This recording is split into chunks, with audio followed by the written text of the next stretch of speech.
A deadly danger loomed over one of the worlds because a ferocious dragon had descended. In the entire underworld, only one person could stand up to the ancient creature. He was one of the 12 princes of the underground world named Bei-Chi. To save the underground world, he cultivated for over 1,000,000 years and eventually subdued the great disaster. However, shortly after becoming the supreme ruler of the underground world and creating a military artifact, Prince Bei-Chi passed away. His former subordinates rebelled, and countless treasures and territories were divided. An unfamiliar girl struck up a conversation with the protagonist during his walk in the park and told him this story. She claimed that Prince Bei-Chi was the young man's ancestor, and now he had to accept the legacy. The protagonist's name was Lu Wu. He was in his early 20s, and he was a tall, handsome brunette. The stranger took offense when he called her a simple girl who had appeared out of nowhere. She claimed that she was almost as old as his ancestor. The girl's name was Bei Li, and her mission was to help Lu Wu inherit the prince's will, unite the underworld, become its supreme ruler, and take revenge on the traitors.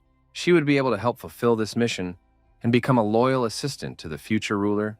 The young man, of course, did not believe a word she said and continued to tease her, saying that she was now only a few dozen people and would order horses to carry out the mission.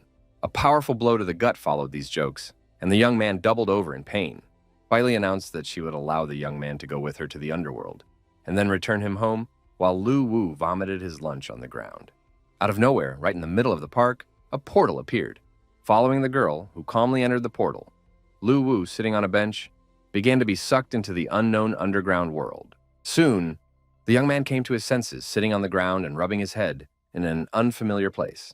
It turned out that all this was his domain, named after his ancestor Bei-Chi, and was the largest underground world. The new owner had to figure out a way to regain the lost territories. Lu Wu decided that he would take care of this matter and take revenge on the traitors. But first, he wanted to get acquainted with the mighty army that his ancestor had left him, and after the young man leveled up, he would take over the entire underground world. But everything turned out to be sadder. The guy was a general without an army, and he would have to start from scratch. Lu Wu immediately lost heart and said he would not do it. But Bailey said that the young man had a military artifact and that she would be happy to help him. The presence of a military artifact sounded very promising because the girl did not look like a reliable and strong ally. The most powerful artifact in the underworld was created by Prince Bei-Chi to unite the entire underworld. The prince died just as he was finishing the artifact, but Bailey had also been involved in its creation, so she completed it. And this artifact turned out to be very powerful. It was a ring. The power of the artifact lay in the use of Enki to strengthen the body. As long as the soul exists, the body can be replaced at any moment. As long as the souls are under control, there will be an immortal army of spirits. The girl put the ring on Lu Wu's finger, and it immediately activated because it identified the wearer's identity. When the blood analysis was complete, and the ring confirmed that the wearer was a descendant of the prince, the artifact was bound, and the basic functions of Yin Yang's body and soul were activated. Lu Wu felt an incredible power filling him from within and without, but immediately the question arose about the souls, which he simply did not have, and it was unknown where to get them. Bailey was very upset because she hadn't thought about finding other souls. She had somehow overlooked this, and now felt that she had let her master down. The guy tried to calm her down, saying that in the end, everything could be solved, because she remembered what he did in reality. In his normal life, Lu Wu had unsuccessfully run his business, created a gaming website, and now decided to expand the artifact's functions and combine it with the game he had developed. While players were playing the game, they would be able to summon their souls, and as long as the game was popular, they would have a countless army of undead. Ideas immediately popped into Bailey's head that if a player died, they would be reborn thanks to the mechanics of the game. Lu Wu couldn't help but admit that the little girl understood everything so well. However, creating a game based on the underworld is quite a large project, and it would be impossible to complete it in a short period of time. Bailey claimed that using the artifact, it was possible to create various things from energy, including building locations. Spiritual power is the main indicator of strength in the underground world. The more power, the more powerful the creature. Spiritual power can be extracted to increase power and restore the palace. In addition, a monetary commission can be charged for completing the mission. The heroes entered a huge hall that was completely empty except for 2 columns. Bailey said that this place was built by her ancestor, and she helped him so she could make some changes. Although everything had fallen into disrepair over the years, the grandeur of the past could still be felt. and at the very least, everything could be put in order. 2 hours later, it was done, and Bailey announced that all that remained was to connect the artifact to the game, so they could return to real life. Returning to Lu Wu's apartment, they quickly accomplished what they had planned. Using the soul extraction formation, the girl connected to the game server. While the player was downloading and launching the game, his soul was sent to the underground world through a VR helmet. Everything was cool and extremely simple. All that remained was to come up with a name for the project. Bailey suggested naming the game War in the Network as a tribute to the artifact. The name was approved, and from then on, the game War in the Net was ready to be released. The description said that it had been in development for many years, that it was perfect, and that entry was free. In addition, there was no balance replenishment. After a few hours, the number of downloads, comments, and likes was 0, which was bad because there was really no time. Bailey said that to the east of the palace was the Luli district, and in the main palace was the ghost general Sha Na, who commanded about 500,000 soldiers, and his army was still growing. No one knew when he planned to attack, but if the main city disappeared, Lu Wu's soul would never be able to be reborn. This was terrible news because it was simply unrealistic to find a huge number of players in such a short time. At that moment, the first player logged onto the server because he wanted to check how accurate the description of the game War in the Network was. After all, they claimed to offer 100% immersion. The player's name was Wang Damien, and he was a professional Atlantis player with vast gaming experience and was ready to spot a fake right away. Van Damen materialized in the underground world and started the game. Soon he felt bloody rain dripping on his body, and it was a truly impressive effect that he had never encountered before. The guy even thought he had died from an electric shock when he touched his helmet. But then came the story of the great misfortune of Prince Bei Qi, who died saving many lives. And now the player had to go on a journey to regain the lost territories. Next, he was asked to choose his class. It could be a warrior, an assassin, or a mage. The young man calmed down, realizing that it was just a game that had started, but it was really very realistic. Lu Wu immediately understood that the game would be popular, but he was surprised because he couldn't find the healer class. This was the idea of the developers, who did not want to make a healer right away, as they were going to make money on it. Wang Damien chose the class of a stealthy assassin who lived in darkness and walked on the edge of a knife. The player immediately felt a surge of strength and improved agility. It was very cool, and the guy couldn't wait for the beginner mission to start. The mission for newcomers was to kill 10 wandering souls. The reward for this was 5 soul coins. He began studying the map and noticed that the route led to Ghost Mountain. Van Damme thought that wandering souls were weak monsters, so for a skilled player like him, the task would be completed in a matter of minutes. It was time to show off the special technique that the player possessed. The sounds and atmosphere gave him goosebumps, and the details in the game were indeed very realistic. The guy had to advance through the foggy terrain, not knowing where danger might come from. Despite the eeriness, the player told himself that it was just a game, and he was not just a player, but a real pro. Suddenly, out of nowhere, a huge creature appeared above the young man and sniffed him with pleasure, hoping to feast on his soul. It was a white dragon. Wang Damen was stunned with horror. He found it strange that monsters for beginners were so scary. They resembled bosses from other games. It was very cool and reckless. After repelling the first attack, the player reassured himself that it was just a wandering soul for beginners, and he was in the game, so nothing terrible would happen. But the dragon was annoyed that the player underestimated it, and preparing to bite, rushed into the attack, opening its terrifying mouth. The wandering soul became angry, and the emotions were very intense, as if they were real. The player prepared to defend himself. After he repelled the attack, Wang Daman announced that he was a pro player, and that the monster was too weak for him. The monster ignored the guy, but sensed that humans had become powerful and decided to use a deadly blow. The monster's ghostly blow was very powerful, because it was 2-stage. For beginners, this was serious, and the player didn't even have any skills. In the next moment, the equipment couldn't withstand the blow, and the player was knocked onto his back, left in his underwear. The equipment not only had durability settings, but also damage ratings. The Wandering Soul had only a 2% difficulty rating, so Wang Damian saw no reason to be afraid and hoped to land one precise blow to end the battle. The player, encouraging himself, rushed into the attack, intending to deliver a worthy final blow, a knife in his hands. But at the last moment, the young man tripped over a stone and fell flat on his face, left without any life energy. The player died, and there were 3 hours left before his resurrection. Lu Wu and his assistant analyzed what had happened, deciding that they needed to adjust the strength of the equipment and reduce damage from the environment. The 3-hour respawn was long, but the assistant claimed that after dissipating, the soul returns to the body very quickly and can be severely damaged. Wang Daman couldn't believe he died on the first level. It was real and outrageous. Fortunately, no one saw it, otherwise he would have lost face as a pro player. What annoyed him most was the long pause before respawn. It was unclear why the game was free, because it was simply a treasure. He couldn't let anyone else succeed in the game before him. But the young man immediately announced a new, very real, cool game in the gaming community, and enthusiasts immediately rushed to try it.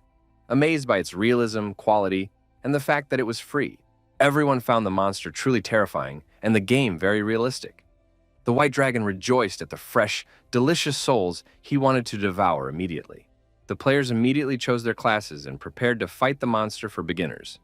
Amazed at the realism of the game and getting ready to deal with the first monster, Lu Wu analyzed what was happening, realizing that the players had adapted very quickly.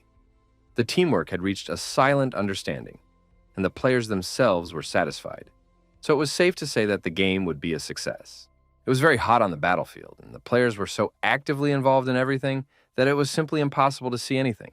One of the players used a huge sword to damage the monster, and it was clear that he was really enjoying what was happening. The player destroyed the last wandering souls and wanted to receive a reward for the mission to increase the power of the squad. The feeling of leveling up was completely different from other games. The level of the game allowed you to feel the strengthening of your body's characteristics, and it was just incredible. All the players agreed that the game was really cool, and that they could feel superhuman strength. And if their level continued to grow, that feeling would become even stronger. It was unreal. You could buy items with the coins you earned. At the first level, the items were pretty simple: a club, a healing potion, and a magic wand. The player bought an ogre club for 8 coins and was happy with his purchase. Having received a new weapon, he immediately felt stronger and announced that he would help other players clean up the souls in the village of newbies. The game developers continued to analyze the situation, estimating how many coins they would earn from the slain souls. In addition, a percentage would be charged for each purchase a player made in the store. The more they buy, the more the manufacturer gets. Players enjoy the game, and he enjoys the money. Everyone is happy. After that, Lu Wu admitted that little Bailey was indeed a genius. The Ghost Mountain was a tall cliff surrounded by fog and smoke. Above the mountain was a portal that constantly spewed lightning. At this level, the player had to kill an elite mob, the evil spirit, and all quest participants received additional coins.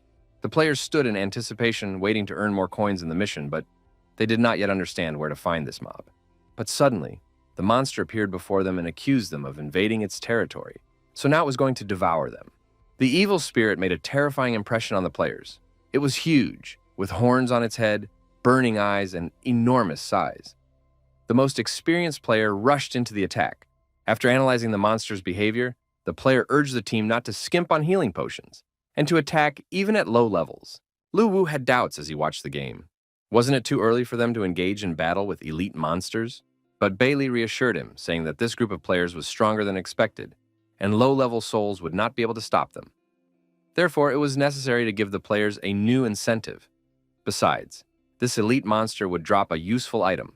She was clearly enjoying what was happening and didn't want to reveal all her plans in advance. By that time, the evil spirit had already been practically defeated by this team of players. Its health was almost at 0. However, the players themselves were terribly exhausted and had run out of potions. They had almost destroyed the villain, but they were just a little bit short. The evil spirit could almost feel that he had won. Even though he had only one horn left, strength was gradually returning to his mighty body. Suddenly, Wang Damian, who had been sitting out the game for 3 hours, burst onto the scene, accusing his friends of trying to farm monsters without him. The player announced that he had arrived at the most critical moment to save his friends, and delivered a hidden blow to the evil spirit's back. The blow proved fatal, and the villain was defeated. The players leveled up and felt a surge of strength and increased abilities. After defeating the monster, the game offered an elite item. This item turned out to be a small bead called the Ghostly Sphere, which could be sold in the store for 28 coins. The players did so immediately, and then set off on a new mission. Lu Wu himself ate the bead, although he did not understand why it was necessary. The taste was rather strange, and then his body seemed to light up, and the guy felt warm and comfortable. With the help of the bead, he strengthened and improved his body. Bailey claimed that even though he was a direct descendant of Prince Baichi, his physique was ordinary, and such artifacts needed to be used to improve the heir's body. The young man was beginning to believe in what was happening. He liked the feeling of power and decided to try to attract more players so that he could avenge his ancestor and unite the underground world as soon as possible. After 12 hours of play, the players received a notification that they had to log out. This upset the guys, who were ready to continue playing and extend their time, even buying more.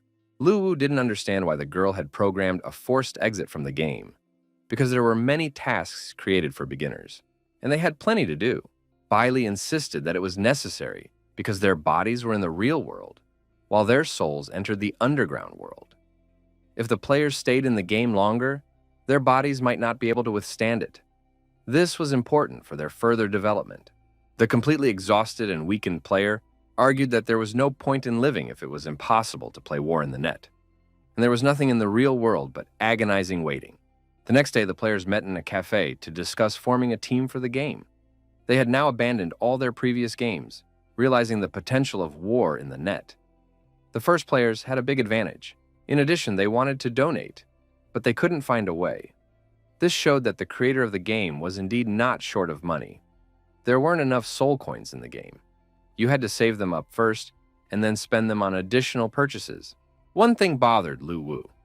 He searched through a bunch of websites but couldn't find a single advertisement for this game. This suggested that the creator really did have a lot of money. At that time, the game's creators were poor and ate steamed noodles while sitting on the floor, hoping for better conditions in the future. Lu Wu reassured the girl that soon they would have more players and would be able to afford other food and all kinds of delicacies. The young man believed that gaming companies made money from donations, so he suggested introducing this system into his game. But Bailey was against it because coins in War in the Network are quite rare, and players have to work hard to get them. The main thing was to find a way to expand the audience so that more people would play. The young man was worried because he didn't have money for advertising, and a platform with high traffic was unavailable. After another bout of tantrums and tears from the girl, Lu Wu had an idea. He suggested joining a gaming event he had read about yesterday. It was a competition for the best new product, and the grand prize for first place was advertising on the platform's main page. What's more, the event was completely free. The partners quickly filled out the application and sent it to the platform's head office for review. Mu Qinshui, the platform's chief critic, was very skeptical about yet another trash game he had just tested. The next game in line was War on the Net. The critic immediately realized that this was not trash, but high-quality fraud, but still decided to enter the game and review it. After a while, he took off his VR glasses and realized that he had experienced a game of an incredible level. It was unreal. 12 hours later, the critic couldn't understand how he had lived without this game before. He gave it the maximum 10 points and noted its only drawback, the 12-hour game limit. Mu Qinshui immediately called his boss to report the discovery of this treasure. The new game was difficult to describe in words. It would definitely help the platform grow quickly and become #1 in the country. Wu Gui, the platform's president, was surprised by such a description from his most vocal critic and did not believe the assessment, as the game was modest in size. However, the president decided to play it anyway. After all, he had already tried so many games that it was unlikely that any game could surprise or satisfy him. Most likely, nothing like this existed in the world. After receiving the notification and standing on the first stage of the game level, he couldn't believe his eyes. He had never seen such a realistic game in his life. It was a masterpiece that would become popular, and the creators and producers of the game were still eating street food from paper plates. Bailey cried bitter tears over another batch of carbohydrates because she didn't want to get fat, and they could only afford rice and pasta. Suddenly, a phone call rang that could change the future, as well as the couple's diet. It was the president of the platform himself, Mr. Wu, who wanted to discuss some issues with the owner of the game, War in the Network. The president had played the game for 12 hours straight, and if he hadn't been forced to log out, he would have continued. Now he wanted to contact the owner and gain control of the game. Lu Wu confirmed the possibility of a meeting and was ready to come to the company's office, but a surprise awaited him. The president of the platform personally arrived in a state-of-the-art car to intercept the game owner and prevent competitors from getting there first. Wu Gui got out of the car and introduced himself, causing the young man and his girlfriend to have a nervous breakdown. The platform president invited the young man to step aside for an important conversation. Lu Wu agreed but couldn't leave his younger sister, who hadn't finished her breakfast yet. Wu Gui immediately decided to appease the child and suggested moving to another place where they could find better food. Everyone has their weaknesses, so the plate of rice was left alone and the whole company went to another place. This place turned out to be the best restaurant. It was so prestigious that even rich people found it difficult to book a table. The children were given a luxurious table with delicacies and the highest class of service. The president of the platform, Wugoi, asked who helped the children create the game. Of course, the young man could not tell the truth that he had simply used the artifact and instantly created the game. The president tried hard to find out the secret, but realizing that he should not intrude on internal secrets, he suggested drinking and telling the truth. He appreciated the game and liked it very much. The president wanted to buy it. Lu Wu understood that from the very beginning the president would only be interested in buying the game, so he refused to sell it, explaining that the development required a lot of effort from the team and they did not plan to sell it. President Wu was not greedy, but smart and pragmatic, so he immediately offered 10 billion. The young man's jaw dropped when he realized the magnitude of the sum. The bidding continued, and soon the amount was tripled. But the young man continued to insist that the team was not going to sell the game, because love and dreams are priceless. The president was upset by this turn of events. He did not expect that such a young guy could not be persuaded with money. But the guy turned out to be mature and far-sighted, far ahead of his peers. Then Wu offered to pay 100 million a year if the game was published only on his platform. The young man understood that the offer was very tempting, but he had promised Bei Li to avenge his ancestor and unite the world. So the number of players was crucial for him. If he accepted Wu Gui's offer, the growth of the audience would be limited. Therefore, Lu Wu rejected the offer, but agreed to cooperate with the platform for 2 months on the condition that the game would be featured on the main page. The president was shocked by the guy's business approach. It was more difficult to deal with him because he took the initiative in negotiations. However, Wu Gui was confident that the game would be a hit, and regardless of the results of the competition, he offered a bonus, a graphics demonstration, which was the most expensive method of promotion and guaranteed to attract many new players. Lu Wu liked the offer, as the graphics demonstration was indeed an excellent method. Thus, the agreement was approved, and the men raised their glasses to a successful collaboration. After Bei Li had eaten her fill, it was decided to return to Lu Wu's apartment and continue working on the game. Previously, the prince had commanded 3 ghost kings and 10 ghost generals. After his death, the world was divided into 13 regions. Their territory was in the east, and the nearest one belonged to the ghostly general Sha Na. This general was a terrifying monster, capable of invading at any moment once the main city fell. The young man suggested striking first and making the return of the territory from Sha Na's hands the primary mission. The young man also suggested that the minimum level for starting the main mission should be 15.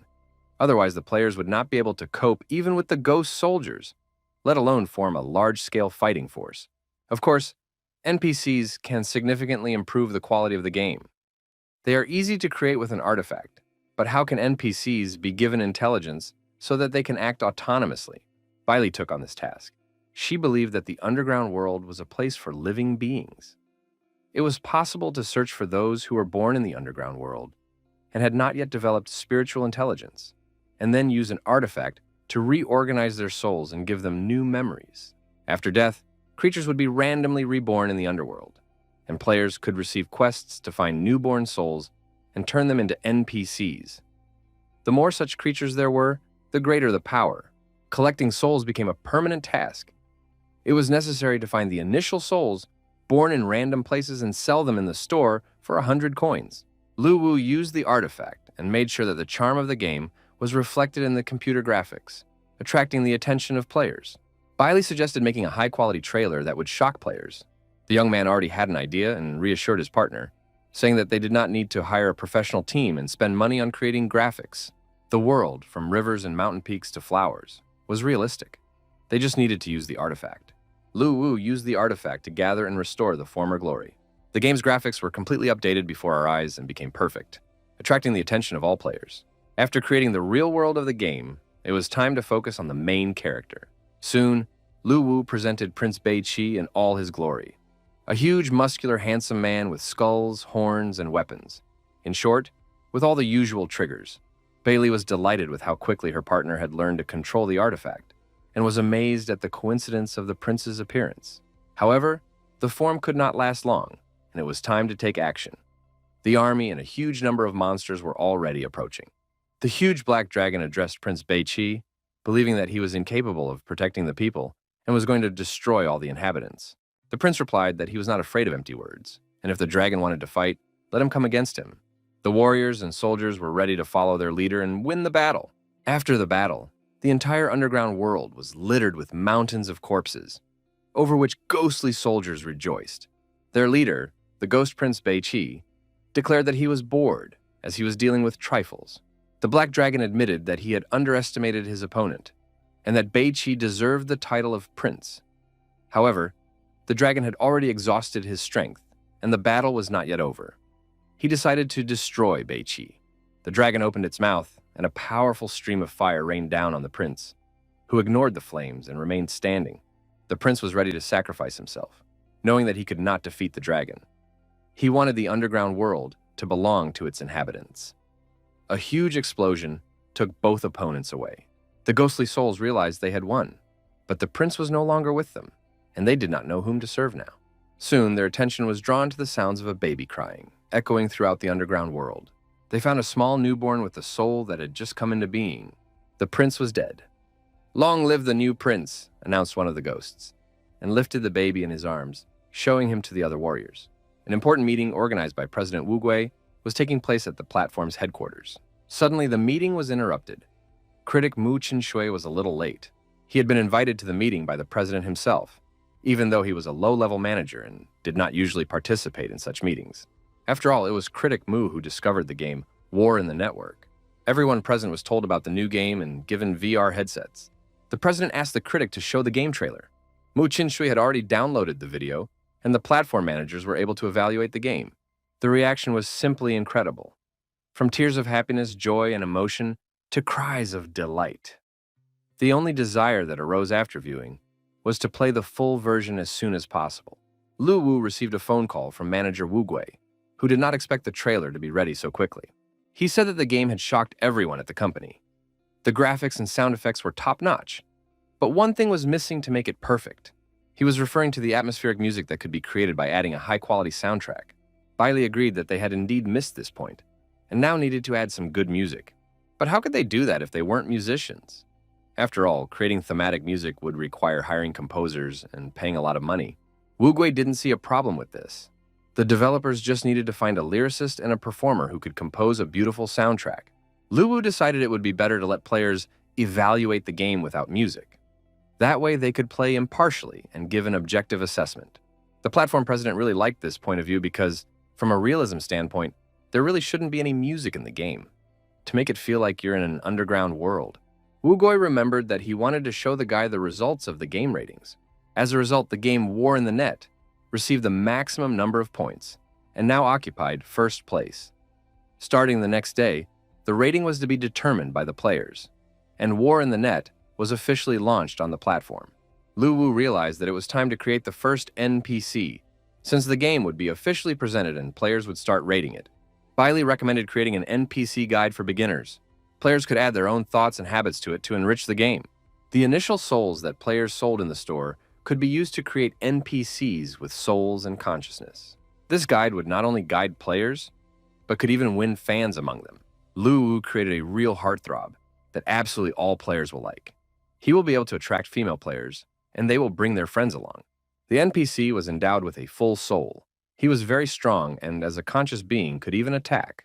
But the creature approached the young man, bowed to him, and greeted him, saying that he was glad to meet the descendant of Prince Bei-Chi. The young man did not argue and agreed to carry on the prince's will and to use the help of all his subordinates. The guide promised to do everything possible to help fulfill Prince Bei-Chi's last will. Lu Wu summoned the artifact to instill a new personality and sense of responsibility. Once players reach level 20, they can pay 50 coins to create a guild. At this point, preparations for the game's launch were complete, and all that remained was to wait for the players. At the 1000x Games studio office, they eagerly awaited the results of the game voting. Company owner Li Tianxia had spent more than 7 years developing his game, and was almost certain of victory. The manager said that a game had appeared that, unfortunately, scored the maximum number of points, and they only came in second place. That game was War in the Network. It was as realistic as possible, but it was quite small in size. Wu Gui thought that in a few minutes, War on the Net would be launched on the platform. The president of the platform himself was also eagerly awaiting the start. He received a call from his colleague at Tenlong, who was furious that some unknown game had surpassed him in the rankings. Li Tianxia might have accepted losing to a well-known game, but what had happened simply did not make sense to him. Instead of explaining, Wugoi advised him to install War in the network and try playing it himself. Lee had no intention of wasting his time on such nonsense, as he had plenty of other things to do. However, human nature is curious, and soon the man decided to try it himself and see how interesting the game was. All the preliminary reviews were very positive, and critics gave it the highest ratings. It was obvious to Lee that the developers had paid a lot of money for such reviews. Lee Tianxia put on his helmet and, full of skepticism, immersed himself in the game. The underground world was very noisy today. Players wanted to start the game and didn't know which class to choose. According to the comments, the game was truly amazing, so a huge number of newbies lined up to get started. Tianxia was amazed by the realism of the technology. He dreamed of meeting the creators, realizing that they were truly talented. But soon his thoughts were interrupted by the voice of an old acquaintance. The president of the platform, Wugoi, entered the game himself and suggested that his friend not stand there rooted to the spot, but quickly go hunting for monsters before they disappeared. Li Tianxia was stunned when he saw the monster as well as Wugoi, who was already racking up points. It wasn't fair. After all, he had just said on the phone that he had an important meeting and couldn't talk anymore. But then he went to play. Wugoi suggested they hurry up and let Li deliver the final blow. Li didn't need to be asked twice. He drew his sword and rushed towards the monstrous creature, intending to destroy it and earn points. But at the last moment, the player was knocked back by a shield before he could deliver the final blow. A complete stranger with an axe in his hand smashed the monster's head, delivering the final blow. It was just a nightmare. No one had ever treated a player so despicably before. He realized that in this game, you had to act quickly and decisively. But before he could do anything, another player's sharp knife slit his throat. The game announced that he had been killed in the process, and now the resurrection and cooldown had begun. Li Tianxia was amazed by the game, even though he was an experienced developer himself. He also realized that not only he, but also Wu had been kicked out of the game in the same way. The number of players was growing rapidly and breaking all records. Moreover, even after dying in the game, some people still waited for resurrection and did not leave completely. It turned out that the game was really gaining momentum. Although it was still far from perfect, it was necessary to figure out how to attract even more players. It was known that General Shah had a huge army of soldiers and could soon invade the underground ghost world. Until then, it was necessary to attract as many new users as possible and form our own army. Once again, the president of the platform called the young man, complaining that he had been killed by some insignificant player during the game. He stated that he was not going to put up with this and immediately offered the young man money to buy himself extra lives.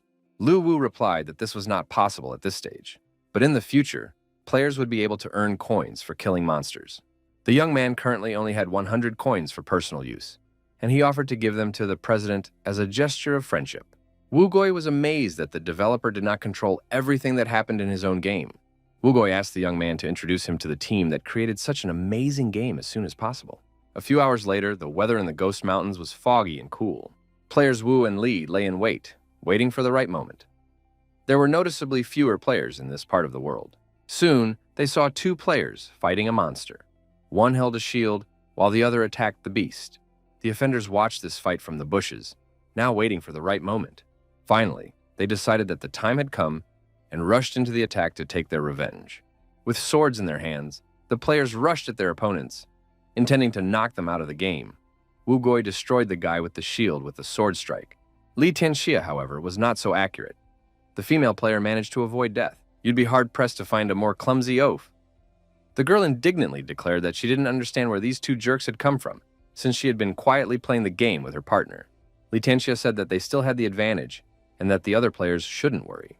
At that moment, the monster had already regained its strength, and was simply enjoying the speeches of these wonderful souls, who now belonged to it. Loud screams and curses rang out in the Yi family's house. Yi Shi was furious. She needed to take revenge on some stupid players for kicking her out of the game. She called the butler and ordered him to invite her brother and his people. At the headquarters of the Wugoi gaming platform, he decided to hold an emergency meeting and ordered all employees to gather in the conference room. The Tenlong Game Studio headquarters was also bustling with activity. No one left their posts. Ye Chung and his people came to his sister at the first invitation, not understanding who dared to offend her. His sister said she would tell her brother everything, but first, the butler had to bring the boxes. The girl explained that knives and guns were useless in this situation because she had been attacked in the game and then killed by a monster. To say that the guys were stunned would be an understatement. But Chung loved his sister very much, so he ordered his men to prepare choose their specializations, and go after her. This is how the Guardian Angels Guild was created, headed by Zuer and Cheng, whose surname was Ye. In the game, they crossed paths with the Avengers Guild, consisting of President Wu Gui, company owner Li Tianxia, and their subordinates. The developers watched the battle in the game with interest. Although the guilds were not yet officially registered, two factions had already emerged, and a conflict had broken out between them. Until they killed each other, there would be no peace. However, the price of soul coins rose sharply because they could be used to increase one's power, and the developers became millionaires overnight. But soul coins were also very important to the developers themselves. They were needed to create Prince Bei Qi's army. Therefore, they could not sell them and were once again left without funds. A huge amount of soul coins was needed to restore Prince Bei Qi's palace. Although there weren't enough yet, the young man thought it would be easy to deal with. The young man decided to sell 500 soul coins to start with. To this end, he intended to use a combat artifact to pass himself off as an ordinary player. The young man chose to specialize as a mage. Initially, the mage was not particularly strong and, apart from chi energy, had no special skills. But Lu Wu had no intention of fighting. He just wanted to sell coins. The mage had enormous potential. As soon as the palace was restored, he would have access to a multitude of techniques and tricks. If a section for acquiring skills was added to the shop, the player's strength would grow not by the day, but by the hour. Then, the current mage would surely reveal his potential. The young man took the form of a huge flying magical kite, received the player's coordinates, and set off for the meeting. Bailey noted with satisfaction that the young man was already confidently using the combat artifact. A few minutes later, somewhere far away in the mountains, in a gorge, there were shouts and arguments between the players. Suddenly, a stranger appeared among them and said that he was looking for Zuer and wanted to exchange coins with her. The girl came out to meet him. She wanted to know who he was and why he was looking for her. He explained that he had soul coins that he was willing to sell to her. Zuer was very skeptical of the young man's words because he belonged to the class of mages, the weakest type of players. The girl couldn't believe that this stranger had as many as 500 coins, but she was extremely pleased to hear the news. She immediately figured out where he could have gotten them. It all seemed extremely suspicious. The mage decided to place the coins in the transaction column and offered her to see for herself. Seeing the number of soul coins with her own eyes, Zuer felt truly happy and confirmed the purchase. She instructed her accountant to transfer the required amount, already thinking about what she would spend the coins on. Lu Wu was amazed at how little money meant to these people, and how easily they could trust strangers. When asked where he got so many coins, the young man said that he had been very lucky in his soul collection task, and had been able to get all the souls and exchange them quickly. The accountant announced that the money transfer was complete, and the young man could check his account balance. Bailey whispered to him that the money had arrived, and he had not been deceived. The magician announced that he would not check because they had trusted him, and he, in turn, had also trusted them and transferred all the coins to Zuer.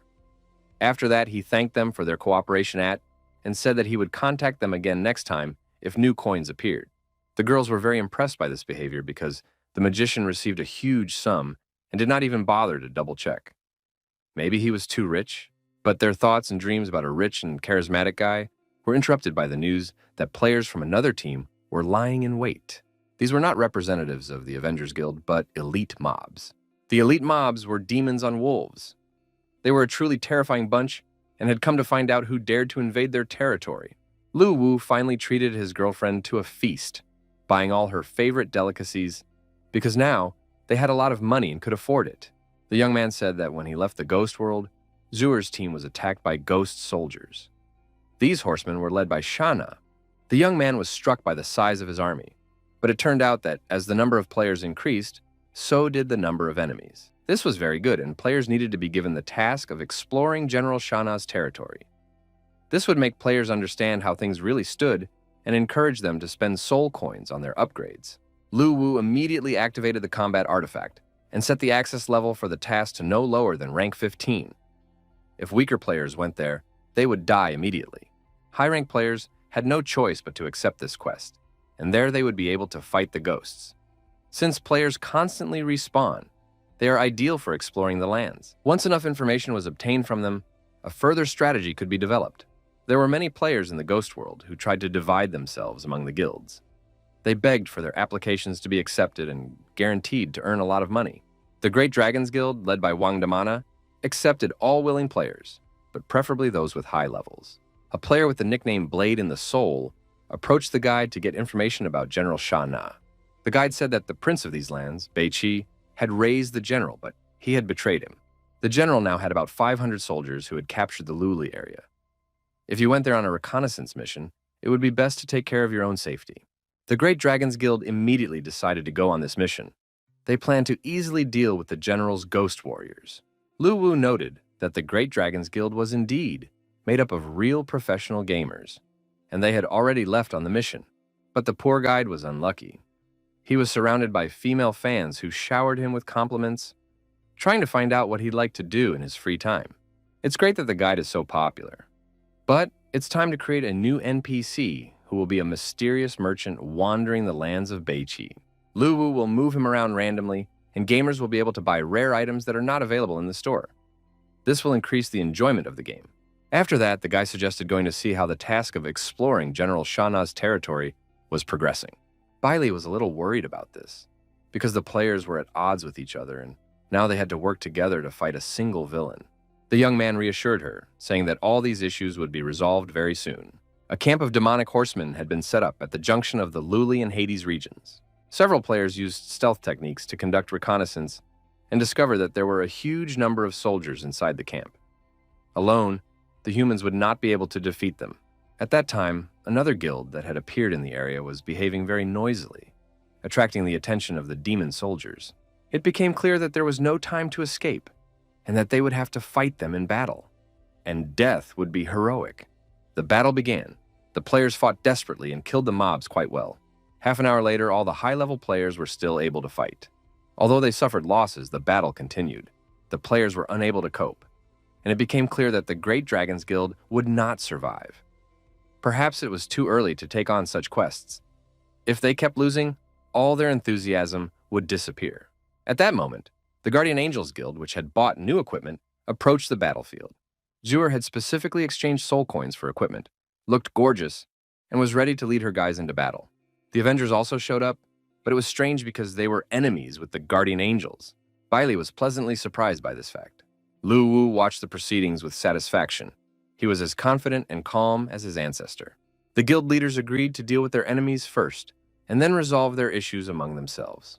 The battle continued with renewed vigor because 2 new guilds had joined the fray. Everyone wanted to punish the villains as soon as possible. Reinforcements were in place, and now the gamers were easily killing their enemies.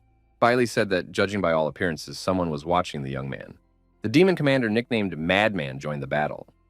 Once he was killed, the other warriors would automatically disappear. Zhuer and her guild rushed into the attack without knowing who they were dealing with and paid for it with their lives, because the enemy was much stronger and beheaded the girl. Chung was furious when he saw what had happened to his sister. He called on all players to avenge her death. Players from all sides attacked the demon commander. They no longer cared who got the points or who delivered the final blow. They were driven by revenge. The players realized that they first needed to behead the commander and then deal with the rest. But the enemy was incredibly powerful, and his blows damaged the players' weapons. The representatives of the Avengers Guild also decided to destroy the commander immediately, rather than waste their time on minor demons. The madman sat on a huge, monstrous wolf and was confident in his strength, treating his opponents as if they were mere ants. He easily dealt with all the players who attacked him and repelled their attacks so strongly that pieces of their bodies flew in all directions. Even Lu Wu and Bei Li, who were watching the battle from their ambush, were hit. The young man realized that the gamers' camp had been completely destroyed with just one blow. He had clearly underestimated the power of the demon commander, since even the strongest group of players did not have enough strength to fight back.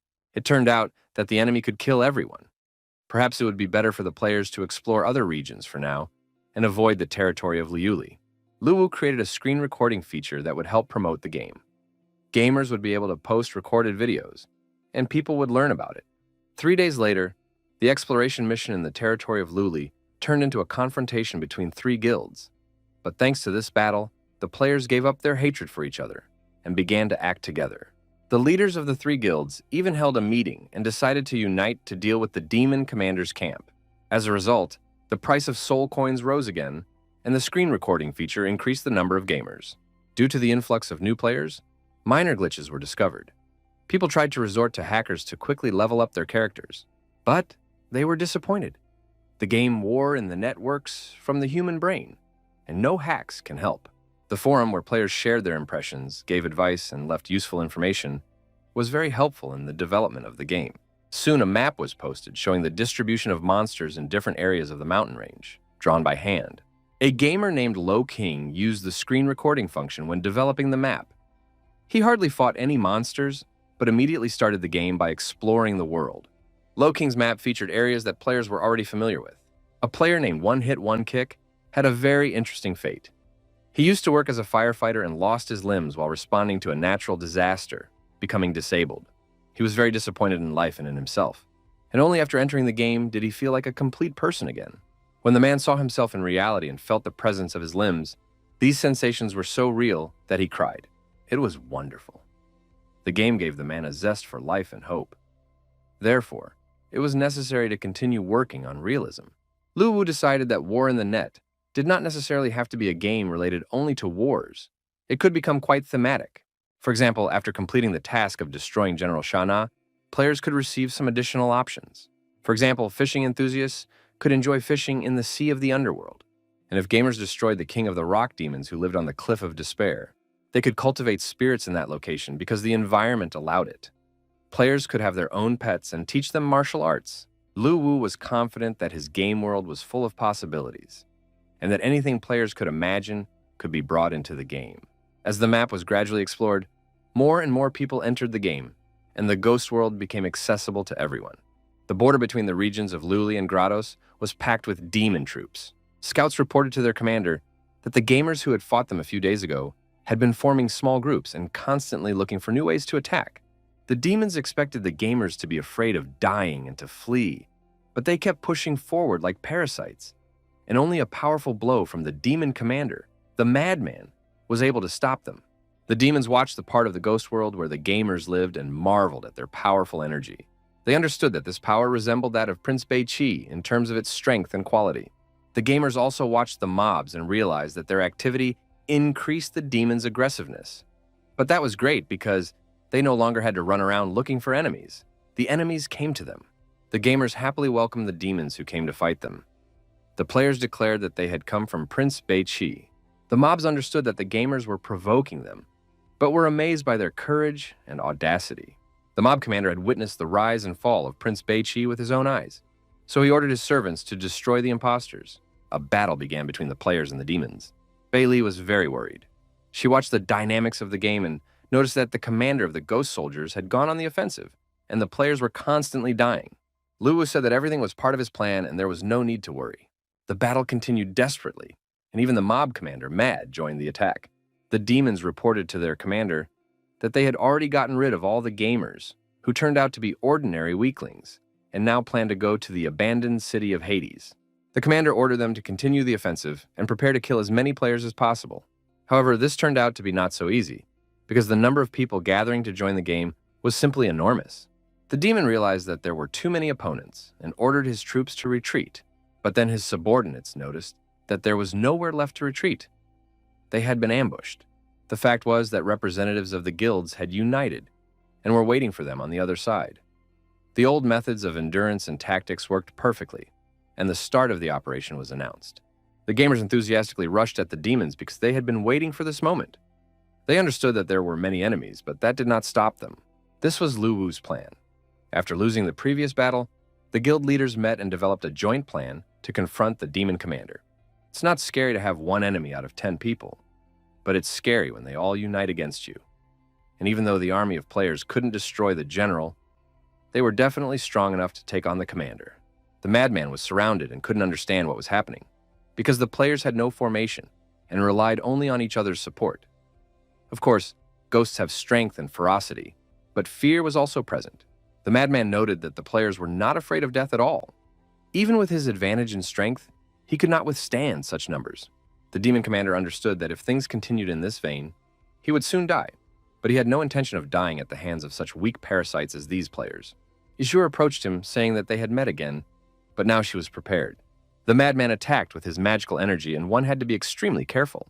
At that moment, his gaze fell on the girl, and he remembered that he had killed her a few days ago. It was very funny.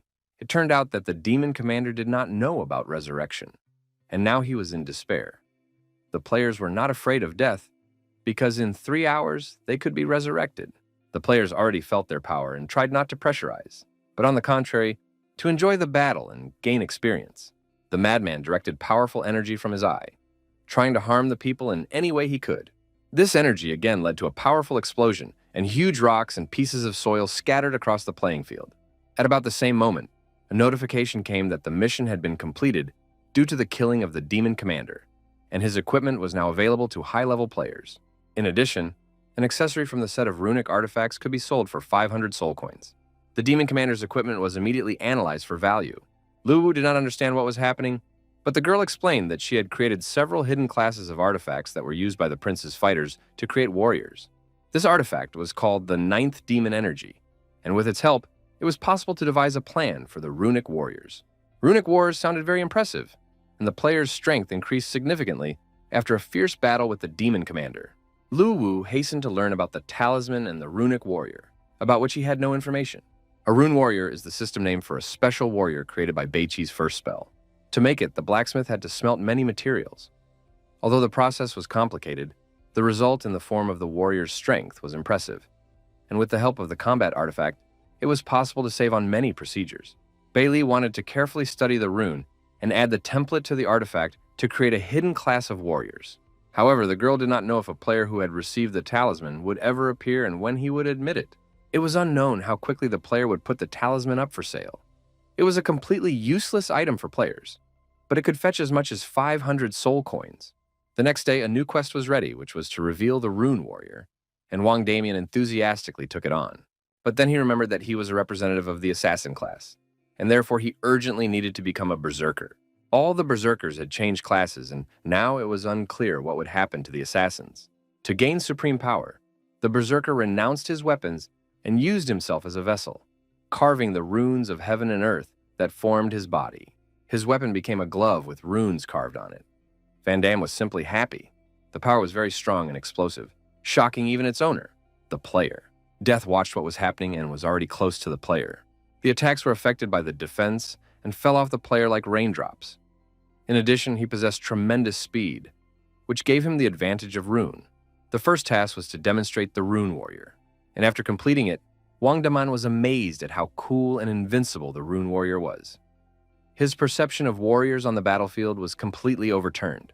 The update soon added a new class, the Berserker Rune Warrior, as well as a new NPC class change instructor named Master Chu. The game was constantly evolving and becoming more and more attractive to players. Rune Warriors turned out to be a very successful idea. Bailey had no intention of stopping and began studying Mage transfers. She planned to release 3 new directions in the near future. The Clan Curse system was good for control and destroying states. The Demon system was effective when losing, and the Soul Monster system was useful in every formation. Bailey still hadn't figured out the assassins. She needed additional material to change and create new professions. Each character and their characteristics had to be carefully worked out. It was impossible to act at random. Lu Wu sincerely thanked his partner, saying that she worked very efficiently and with great concentration, so the young man was ready to buy her delicious food to please and stimulate her work. In a dark dungeon near the coast, demons appeared before their king and reported that the Sea King would continue to recognize the Lord's status as the ruler of Liuli if the offerings of yin spirits continued. General Shaw did not understand why Prince Beiqi did not dare to show his face and treated him like an ordinary hooligan. The messenger who crossed souls brought more bad news. The commander of the 3rd Ghost Cavalry had been defeated. The general knew that Madman was at the junction of the districts and did not understand how the demon commander could have died in such a safe place. The messenger added that not only the mad commander had died, but his entire squad. The general was furious. He did not want to believe that any of his own people were involved in this tragedy, such as the king of the rock ghosts, who had been suppressed immediately after the occupation of the Northern Territory. Someone else must be waging a secret war against them. The developers re-entered the game to correct the situation on the spot. After the introduction of screen recording, the number of players in the online war increased sharply, and the soul coins finally reached the 50,000 mark. Therefore, it was decided that it was time to officially restore Hades, and Lu Wu very quickly and professionally used the artifact for this purpose. Everything went wonderfully, and the reconstruction of the mansion was a success. The design was wonderful, and a repository of Buddhist canons appeared in the temple. The repository contained all the cultivation techniques and combat skills that Prince Beichi had collected throughout his life. Soon, the repository will be available to players. And since this place was intended for cultivation, it was decided to name it the Cultivation Pavilion. Lu Wu suddenly felt the energy flowing out of his artifact. The creation of the Cultivation Pavilion began. The combat artifact and all the traditions of the original repository were preserved and observed, but transformed into a more convenient and suitable place. In other words, the Cultivation Pavilion became a kind of artifact itself. The humanoid phantoms were combat artifacts that turned everything into something convenient for players to use. All you had to do was click on the image to see a detailed description of the skill and a demonstration of it. It was very convenient, but expensive, so gamers would have to leave a lot of soul coins in the Cultivation Pavilion to learn something. Bailey confirmed that, without reaching a certain level, even with the necessary amount of coins, it was impossible to get in. After that, Lu Wu decided to carry out another renovation of the Cultivation Pavilion. It was necessary in order to simplify its use and improve the interface. The ghostly figures were labeled with their specializations: warriors, assassins, or mages. Then the 3 main zones were divided into 5 more levels of cultivation, from primary to royal level. The royal cultivation level became the most powerful and beautiful, and was only accessible to highly skilled players. Since there were so many players, parallel spaces were developed to accommodate a large number of players at the same time. They were more like separate servers. The first notifications about the opening of the Cultivation Pavilion were sent out, and immediately magicians rushed to improve their abilities. They were offered to learn how to control energy in order to summon soldiers, and were given all kinds of techniques to speed up the process several times over. In addition, there was the dark erosion of mages, the skills of dark thoughts, and it was possible to learn this technique. A mage haunted by evil thoughts could summon evil spirits, subdue them, and turn them into his defenders. The mages were happy because their class had been completely ignored before, and now they had the opportunity to learn something new, and that was wonderful. Bailey was glad that with the help of her new partner, she had made so many players happy. Lu Wu decided that the changes were complete for now, and suggested that his partner go and improve the game. Now, players who had fully explored the entire area could access it at any point for teleportation. Thanks to the Rune Warrior, the Berserkers began to leave the abode of the dead in search of materials for teleportation. Every time they were resurrected, they had to retrace their steps from beginning to end. The first requirement before moving on to the Rune Warrior was the monster hunting stage. Next, they had to collect materials to create hands. Only then could they unlock the advanced career mode. This way, it was possible to recoup all the money spent on teleportation. In addition, the developers made teleportation not free, and each time players will have to pay a soul coin. It's not much, but with so many players, the developers will still come out ahead. Later, they decided to add a live streaming feature, which gamers had been requesting for a long time. This will allow dead players and those awaiting resurrection to watch others. Tests were conducted in the underground research hall of a Black Sea technology company. The manager happily noted that finally all the indicator lights were working perfectly, and it seemed that the development had been successfully completed. Virtual game warehouses combined with nutrient solutions successfully allowed players to remain unaffected for 24 hours. The board of directors of the Black Sea Technology Company reported on the successful outcome of the development, and now their virtual game warehouse was working successfully, as reported by the company's director, Chen. The company's task was to bring these virtual warehouses to market, and it was decided to find game sellers to collaborate with. The meeting was interrupted by the director's assistant, who announced that Company A had just announced the creation of a virtual warehouse at a press conference. The girl immediately turned on the broadcast of this press conference to show it to everyone present. In it, a journalist talked about the creation of a virtual game storage facility that had successfully passed a huge number of tests and guaranteed the stable operation of its warehouse. President Wu said that Company A had just found him, and he had decided to collaborate with them on the basis of the game War on the Net. For the physical safety of the players, a 12-hour gaming system had to be installed. But this served as a limitation to the growth of the players, and thanks to the appearance of the game warehouse, it was possible to develop much faster. The next day, a platform meeting was held at the company's office. Alice, a representative of the interested party, was present, and she did not understand why the discussion had not yet begun. Soon, Lu Wu appeared with his assistant, Bailey, and the discussion could begin. Alice reported that their company was a leader in the field of virtual games and had created a virtual game warehouse that would be much better than all previous inventions. After explaining the essence of her project, Alice announced their terms, which consisted of an annual payment of 20% of the game owner's profits. Everyone was very interested in the project, but the payment was too high, so the representatives could not make a decision on their own. and waited for confirmation from their superiors. Alice said that the game warehouse would be at the disposal of the game owners and would attract a new wave of players. Developers would enjoy themselves and earn a lot of money. Lu Wu immediately stated that he was refusing this project. And now Alice wanted to know which company he was from, as he might simply not have understood what she was telling him. President Wu tried to slow down and explain to the young man that these were commercial negotiations, and if the terms of one side were not satisfactory, they could be discussed and possibly changed. Lu Wu stated that he would not change the specifics of the game, which he had developed so long and carefully, making it completely realistic. The presence of a warehouse was unfair to the game, and so he left the meeting. At this time, one of the players in the game decided to tame a corpse wolf, and the young man watched with interest. The player believed he was close to success and wanted to reduce the wolf's health to a minimum. The poor wolf was tied to a tree to lower its vital signs, but black energy continued to flow even into the immobilized animal. This black energy was spread by a representative of the monsters of the underworld. He destroyed the wolf just to prevent it from being tamed. Then he reached out his hands to the players and continued to spread his dark energy. Soon, the players found themselves entangled in dark bonds, the players themselves, as well as their weapons. This dark mist prevented them from breaking free, and soon the players turned into puppets caught in a trap. After that, the unfamiliar demon addressed the players, saying that now he would ask questions, and they were obliged to answer. The demon was interested in where the players came from and why the ghost commander had died. The gamer guessed that he was facing General Sha Na and demanded that his bonds be loosened because he couldn't breathe. The player did not understand why a simple mob had such power and insisted that the players were not afraid of him and demanded to be released so they could fight him one-on-one. The gamers threatened that if the ghost killed them, they would definitely take revenge when they became stronger again. This made the ghost laugh because he knew that the players had no idea who he was. But he was Sha Na, responsible for storing souls. He believed that there would be nothing left of the players and continued to tighten his grip. However, the ghost soon realized that he was unable to quickly defeat the players, which meant that they had some kind of powerful force protecting their souls. Therefore, he decided to destroy their bodies and see where their souls would go next. He intensified his fog, and in the end, only the shells of the players remained.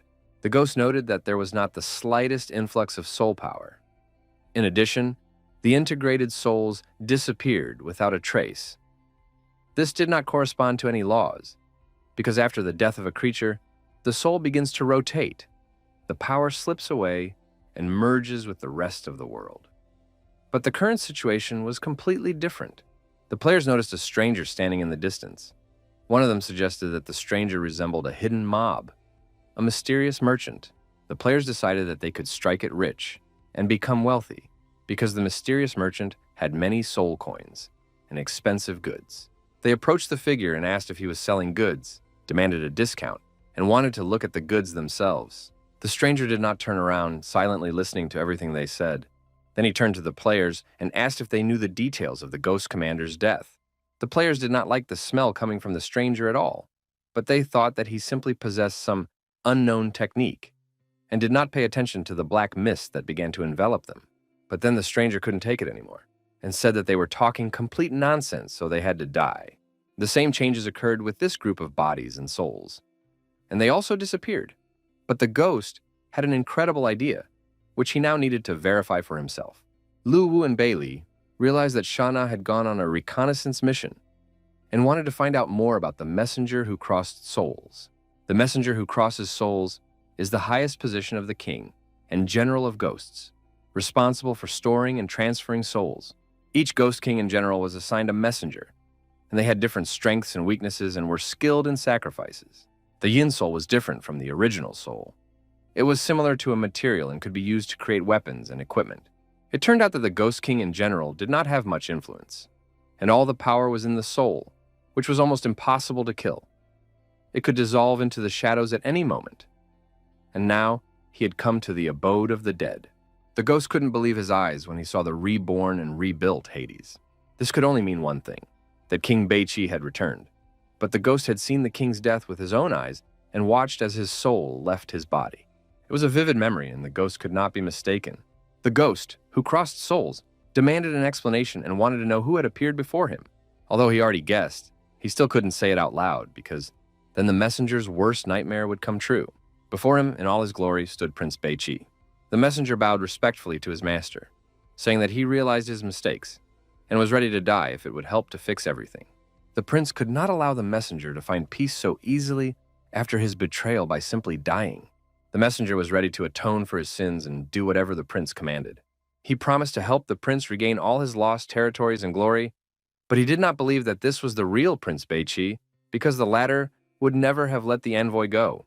Beiqi confirmed that the murder of the ghost commander was the work of his men, and that the messenger himself would be next. But then the ghost attacked the prince, saying that he did not believe in his existence, and that someone was most likely just pretending to be Prince Beiqi. Lu Wu said that he was not a prince, but that the blood of Beiqi flowed in his veins, and he must inherit this land. Bei Li unexpectedly bit the guy's hand, saying that the messenger would have to confirm the presence of his master's blood. And indeed, the ghost felt the familiar blood. He recognized the overwhelming power of the lineage and agreed that he was facing a descendant of Prince Beiqi.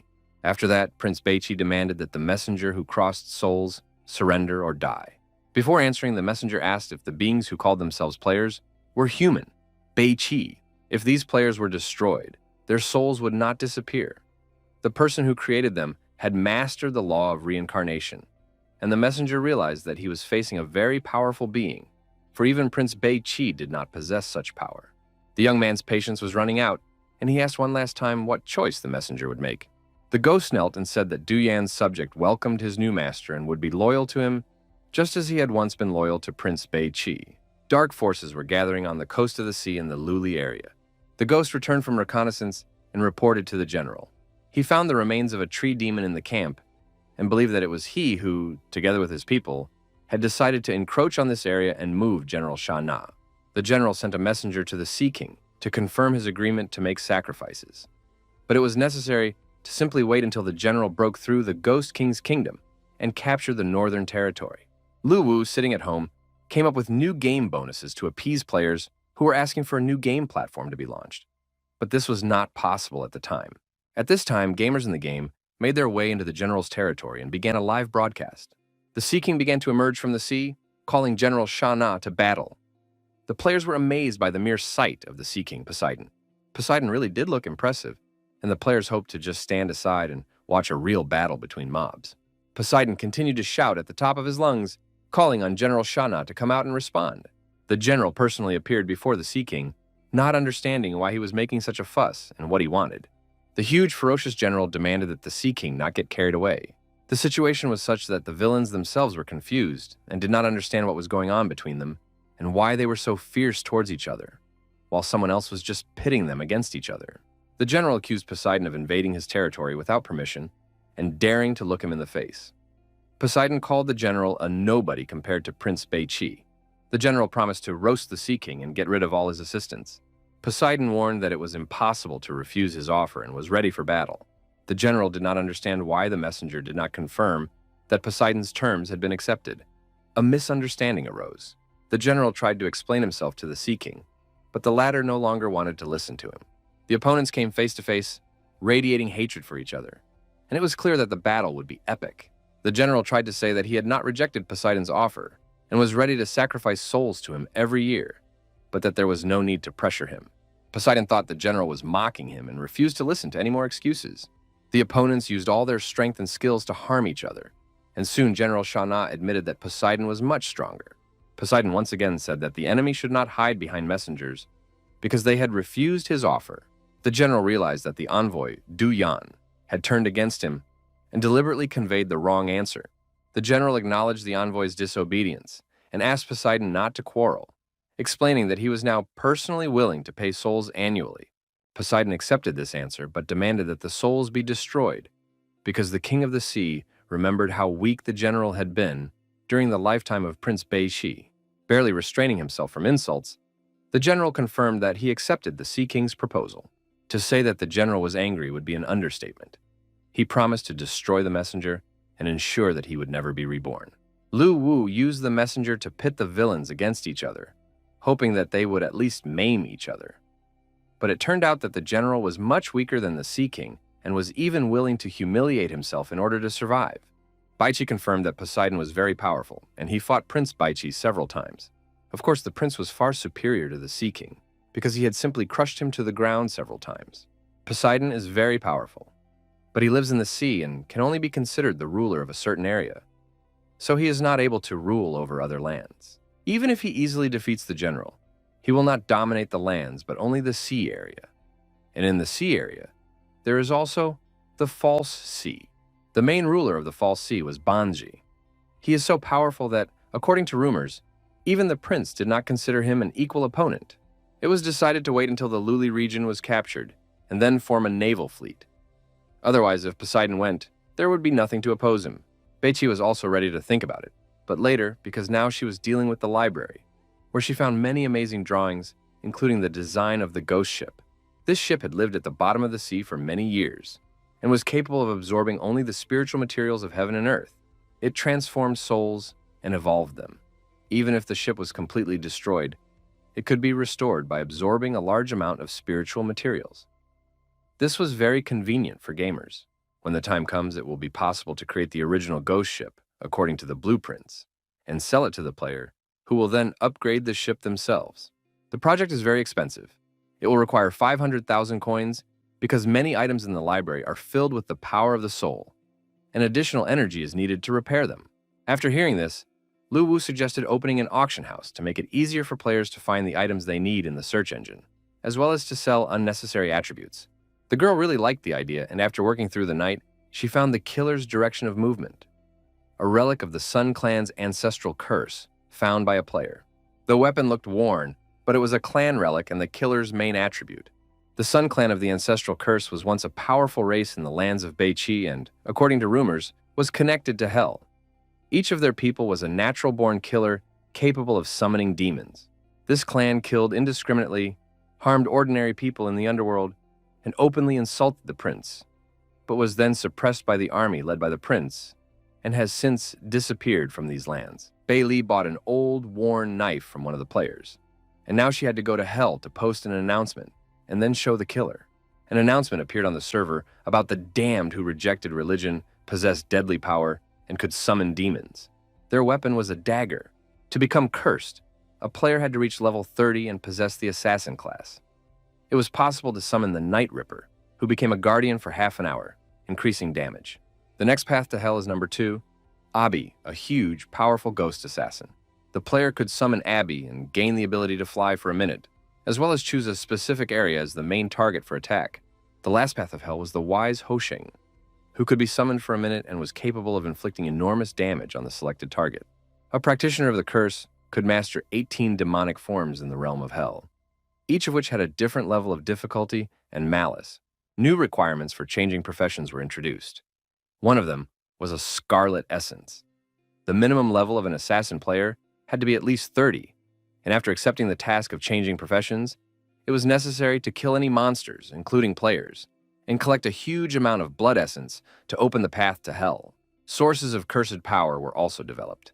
It was necessary to find them all and give them to a mob that could engrave the curse, after which the second stage was completed.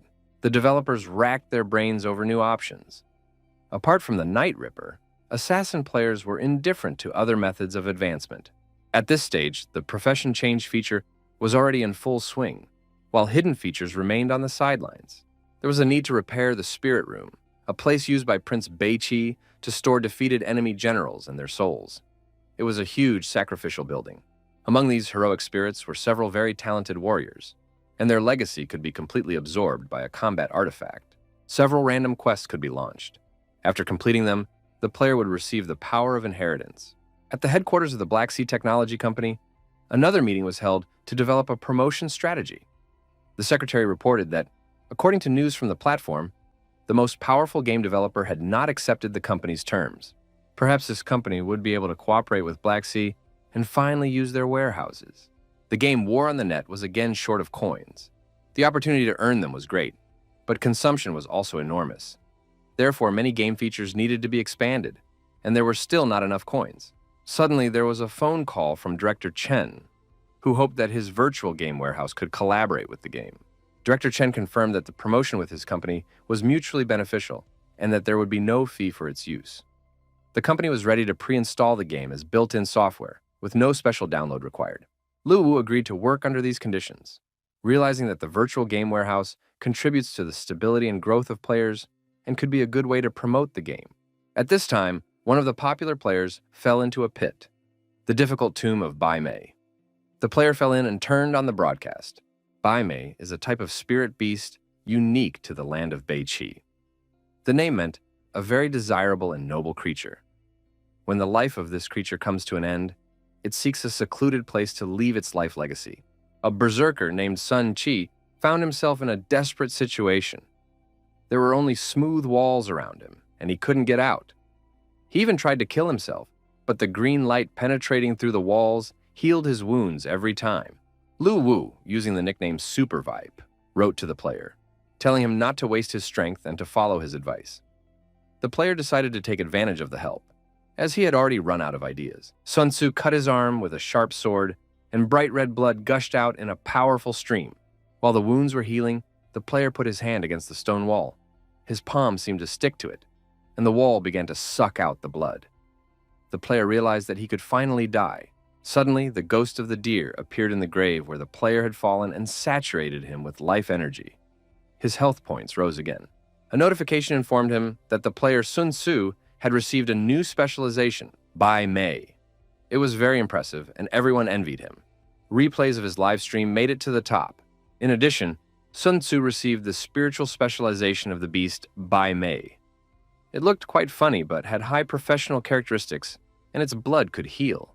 Changing professions in this way depended entirely on luck. Other players who wanted to change careers in a similar way could inherit it, but the probability was low. As a low-level player with no skills or money, he could only rely on fighting monsters to slowly improve his equipment. Now, everything was different. With this hidden profession, he could take his place among the high-class players, but soon fell into the trap set by the unlucky hunters. They thought they had caught a corpse wolf, and that would be the end of their troubles. Even when they realized that it was not a large wolf, but a dog, they still decided to tie it up. The dog continued to bark, trying to show that he was a player, but the bandits wanted him to be scared like a real cowardly animal. Bailey adjusted the game settings to instill fear in the animal. It worked perfectly. The dog began to bark with renewed vigor, realizing the danger. Manager Alice received information about the game War on the Net and its developer Lu Wu. The girl clearly understood what needed to be done. She was informed that the individual who refused to cooperate at the last press conference had signed a contract with the Black Sea Company. It was necessary to immediately block the game War on the Net on the gaming website, as well as in the country, and threaten other players with consequences if they refused to cooperate. In the Abode of the Dead, the developers discussed the fate of the player who had received Bai Mei and become a puppy. He was saved by an outside player who entered the game specifically for this purpose. But the young man sensed the approach of the messenger of souls, so the conversation about the puppy was postponed. Lu Wu took on the game appearance of Prince Bai Qi and met with the messenger, who was happy to welcome the Lord. The messenger reported that he had followed instructions, returned to the general, and deceived him with the branches of a tree-like demon to divert suspicion from the players. After that, the messenger went to Poseidon and lied to the Sea Lord, saying that the general had rejected his offer. He did everything by the book and got rid of the spirits by sealing them in a ball and giving it to his master. However, the messenger was exposed, and now he would be happy if his master would take him in and hide him. The sphere with the souls was a remarkable find and did an excellent job of collecting spirits. The master thanked his subordinate for a job well done and gave him a reward. Du Yan was overjoyed. For the first time in thousands of years, he had experienced something like this. Now the messenger could manipulate spiritual power and increase its potency. Unlike players, it is not difficult to increase the messenger's power because he has been cultivating it for many years. It was easy for the developers, but for Du Yan himself, it was no small feat. After that, the Lord announced a new task. He ordered the messenger of souls to find refuge in the Ghost King's Rock, to find out about the relationship between the Lord of the Ghost Rock and the General, as well as to understand the current situation. As a gift, the Lord gave a spirit pearl to be presented to the Lord of Ghost Rock. When the servant set off to carry out the task, Lu Wu wanted to give the pearl to the messenger, but Bai Li made him change his mind. The girl convinced him that in order to move forward and open the teleportation, the power of the soul was needed, and the sacrifice was the yin soul. Simply put, it is impossible to directly build a portal in certain areas of the Abode of the Dead. One must sacrifice a yin spirit to create a passageway. The sacrifices for construction amount to 150,000 yin spirits. This path is hellish, forbidden, with many levels where demons will be born. The idea was awesome, and it was decided to start construction immediately, as it suited the players for leveling up, especially assassins. Lu Wu had to release all the yin spirits from the combat artifact. Soon, huge black masses gathered above the young man. Next, the information had to be mapped out, which was done by Bailey. Soon, everything was ready for the sacrifice. Lu Wu was about to call his girlfriend back as soon as the situation became suspicious. But suddenly, something distracted him. Bloody energy began to gather around the girl. Lu Wu struggled to push away the hands, which actually belonged to one of the oldest gods of the underworld. Bailey used the ancient language of sacrifice to summon the god's remaining consciousness. This god agreed to participate. Otherwise, the passage would not have been successful, because he remained the only god of the Hell Path. In the future, it may again be necessary to appeal to the deity, because all forbidden areas contain the remnants of the consciousness of the ancient gods. Bailey admitted that she had never actually been to the Hell Path, but she really wanted to go there. It was dangerous, but the girl wanted to take advantage of the concentrated energy and hide her identity by joining the team of players. She promised that everything would be fine. The server informed the players about the opening of the Hell Path, and everyone was very pleased. The mob gave out instructions on how to copy. Ishur and her friends chose Hell's Path, activated teleportation, and went to the Forbidden Zone. Everyone loved Hell's Path. It had a creepy atmosphere, but the girl announced that no one should touch anything and should look around carefully so as not to miss any valuable materials and treasures. The players happily explored the area even though they paid for it with their blood, which spilled drop by drop. Behind the magma, a cave was visible, inside which treasure was most likely hidden. Inside the cave, the players continued to look around warily. It was hot outside and cold inside. As the head of the guild, Azure had to appear cheerful and brave, although in reality, she was terrified. She tried not to give in to her fear, so as not to lose her authority. A terrifying sound rang out, but it turned out to be her brother trying to open an unknown tomb. Her brother said he hoped to find treasures in the tombs. Soon, the whole group was busy breaking and destroying sarcophagi, but they found nothing. Everyone was exhausted and worn out. Bailey, who had sneaked in with the players, decided to make a hinged lid and planned other changes. She got so carried away that she didn't notice the whole group had left. The players realized that it was impossible to get the treasure, and all they could do was remember the location and wait until they had enough strength to open the coffin. At that moment, one of the female players reported that she had found 3 stone altars. However, they were as solid as sarcophagi. One of the players suggested that the jug contained old wine, as was the case in his grandmother's village. At worst, it could contain the remains of ancestors. Zur ordered everyone to leave and wait until they had regained their strength, spending their time exploring other places so they could return here later. Bailey knew that this was her chance, and while the players were gone, she could quietly open the stone altars. A few minutes later, Shuer's group found something interesting. The players saw other gamers, one of whom had a huge dragon egg, red and scaly.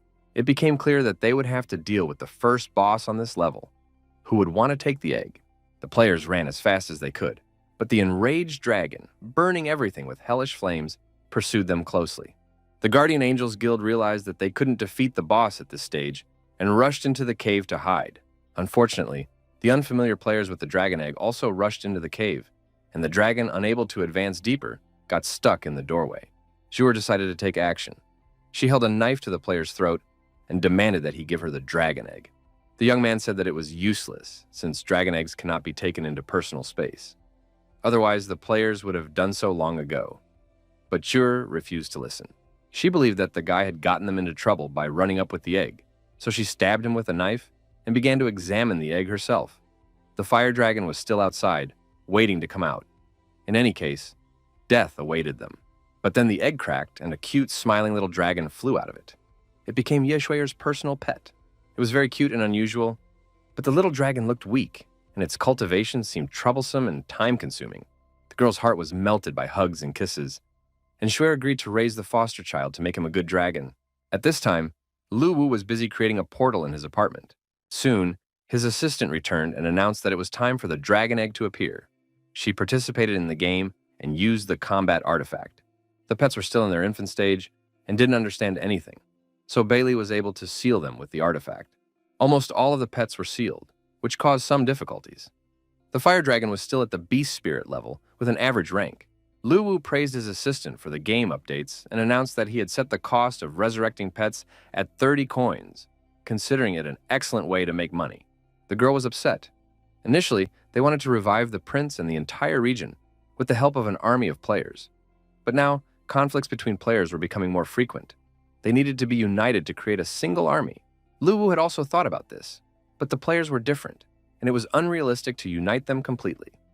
They needed something to rely on. So the guy developed a way to help them let off steam. The idea was to build a huge battlefield where all guilds could register to compete for guild power. The goal of the battle would be to capture the flag.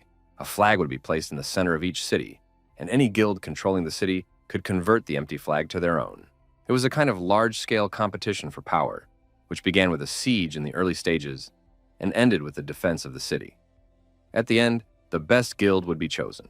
Bai Li thought the idea was wonderful, but creating this entire competition would require a tremendous amount of energy from engineering structures, and it would take a long time.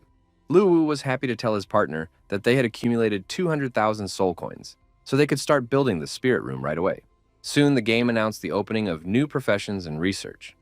However, the number of participants was limited. One of the new professions was Sun Arrow. The spirit room was full of different heroes, and Lu Wu wanted to choose someone else, but Bailey insisted on the archer, who was a courtier of Prince Bei Qi. The Sun Archer was once #1 at the prince's throne. His archery skills were the best in the whole country, and his strength almost reached that of the Ghost King. However, in the battle to destroy the clans, an order was given to attack Archer and kill him. The death of the Sun Archer greatly saddened the prince, and he became helpless. Later, the prince placed the archer's spirit in the spirit room so that future generations would honor his heroic spirit. To use the greatest power, the player must master the essence. But since war in the net is the real world, archery was not available to everyone. Luwu used a combat artifact to build a training ground, begin trials, and select the 10 best players worthy of inheriting the heroic spirit. The next day, targets were set up on the training ground, and the number of applicants exceeded 25,000. In the first round, they had to shoot from a distance of 50 meters. Ye Chung was one of the applicants. In the second round, the results were also almost perfect. The results of the third day amazed everyone. The hits were among the best. The young man took first place and realized that he was a true genius, although he had not realized it before. After the qualifying round, the player gained access to the attributes panel, where he could see detailed information about his career, undergo professional training, and become the heir to the first archer. The Sun Archer was obsessed with archery and trained for decades. Only after realizing the truth in his heart did he achieve enlightenment, prolong his life, and become the #1 player. In addition to his bow and arrows, the archer possessed eagle eyes. His visual abilities were highly developed, and he could adjust the focus of his pupils. Each shot consumed 1 sun breath, as well as additional energy, which was restored every 3 seconds. The archer possessed the ability of solar dispersion, which allowed him to release several arrows at once, as well as a sliding step to dodge attacks. The arrow of destruction combined the solar power of the entire body. After reaching a higher level, it was possible to move on to the second stage of this profession. Ye Chung changed professions and gained 3 skills, but he was still worried when he thought about it. The player prepared to shoot the bow because he had successfully passed the selection and believed in his genius. However, after shooting all his arrows, Ye Chung did not even hit the target once. Hitting the target proved impossible. The player failed completely. He realized the seriousness of the problem, and on top of that, he had run out of arrows. After much thought, the young man realized that changing careers is serious work, and if you don't have talent, you won't succeed. Now, Ye Chung was ready to return to his previous profession. It was hot in the Luli area of the underworld. General Shah was tearing his hair out and couldn't calm down. The envoy Duyan had dared to betray him and forced him to humiliate himself before Poseidon. At that moment, a servant appeared and reported that there were complications with the messenger's capture. The ghostly messenger of souls informed the general that Duyan had taken refuge in the rock of the Lord of Ghosts, dedicating all the yin spirits to him. This news greatly surprised the general, especially the information about the yin spirits. Duyan had escaped, taking all of the general's yin spirits with him. The general had recently promised Poseidon that he would pay them, so the situation was dire. Poseidon and the Lord of the Ghost Rock were much stronger than the general. The ghostly messenger of souls suggested that the general change sides, as it was unsafe to remain here, and later a detailed plan of action could be drawn up. The general agreed that at this stage it was not a bad option, and almost the only one, but he was concerned about the fate of the Luli region. The ghostly messenger of souls reassured the Lord. When the general made his breakthrough, he would rule all the lands of Prince Beiqi. The general also believed that this would be the case.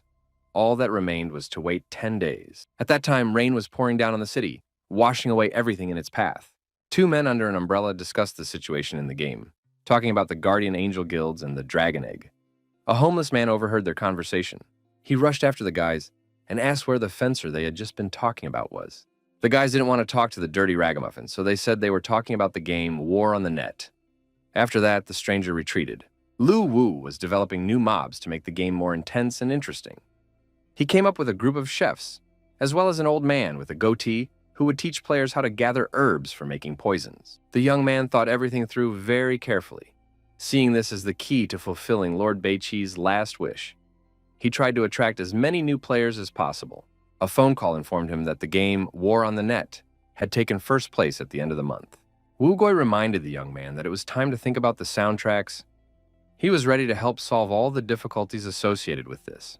Lu Wu did not want to invest money in the process, but there was no other way. The music had to be recorded. It became clear that specialists would have to be hired, which would cost a lot of money.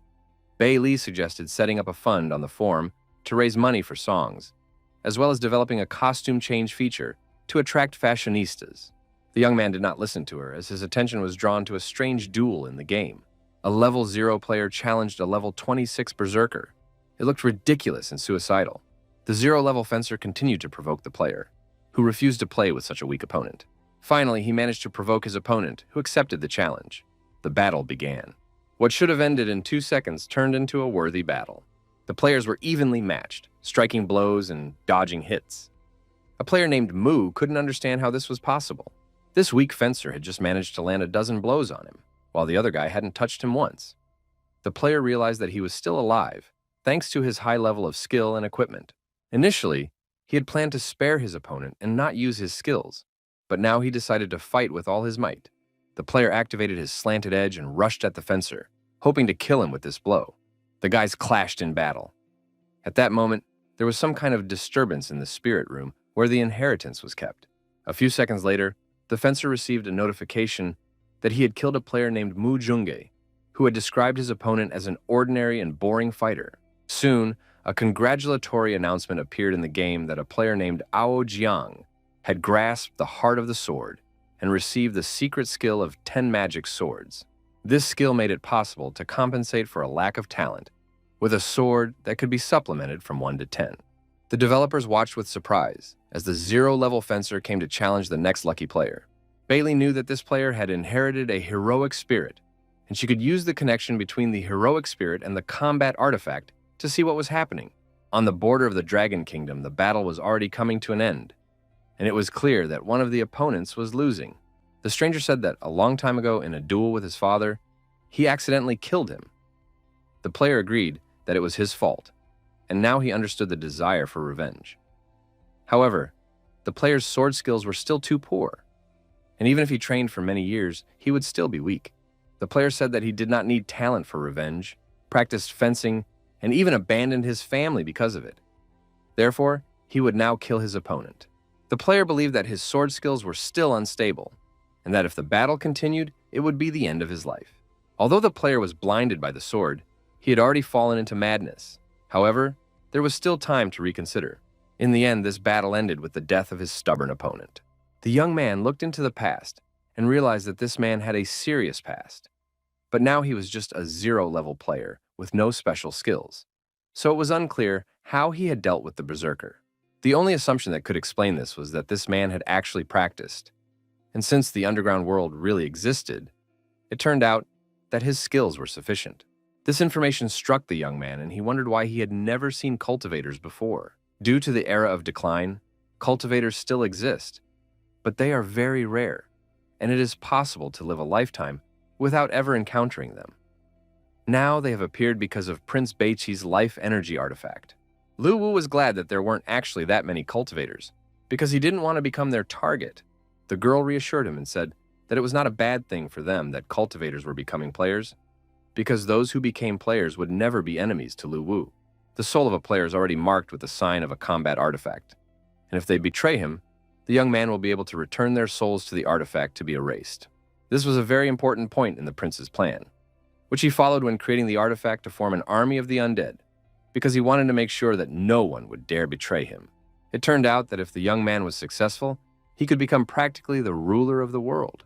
Luvo unexpectedly asked his assistant about her past and whether she had participated in the development of the artifact, thereby gaining the complete trust of Prince Beiqi. The girl did not want to lie, but she did not want to tell the truth either. The young man sensed this and did not press her.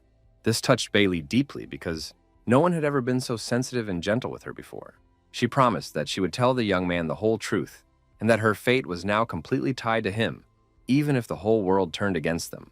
A collection of themed songs for the game was created. Luwu offered a prize of 1 million for the creation of a collection of themed songs, but he was sure that players would prefer 3,000 coins, so he was able to kill 2 birds with 1 stone, get the collection of themed songs, and increase the value of soul coins. In the comments, users really hoped to receive soul coins in case of success. They were not interested in anything else. Music students gathered in the auditorium of the Music University. A student named Balun wrote a song and asked his friends to help him improve it. The guys were very surprised by this request, because their friend had recently become obsessed with the game. But Lun confirmed that he had written the song specifically for the game he was playing. His classmates did not refuse him, and the song was recorded exactly as the musician had conceived it. Lu Wu continued to develop new characters and locations. He did this to the music coming from the tape recorder, which caught the attention of Bei Li, who highly praised it, and offered to give her the grand prize.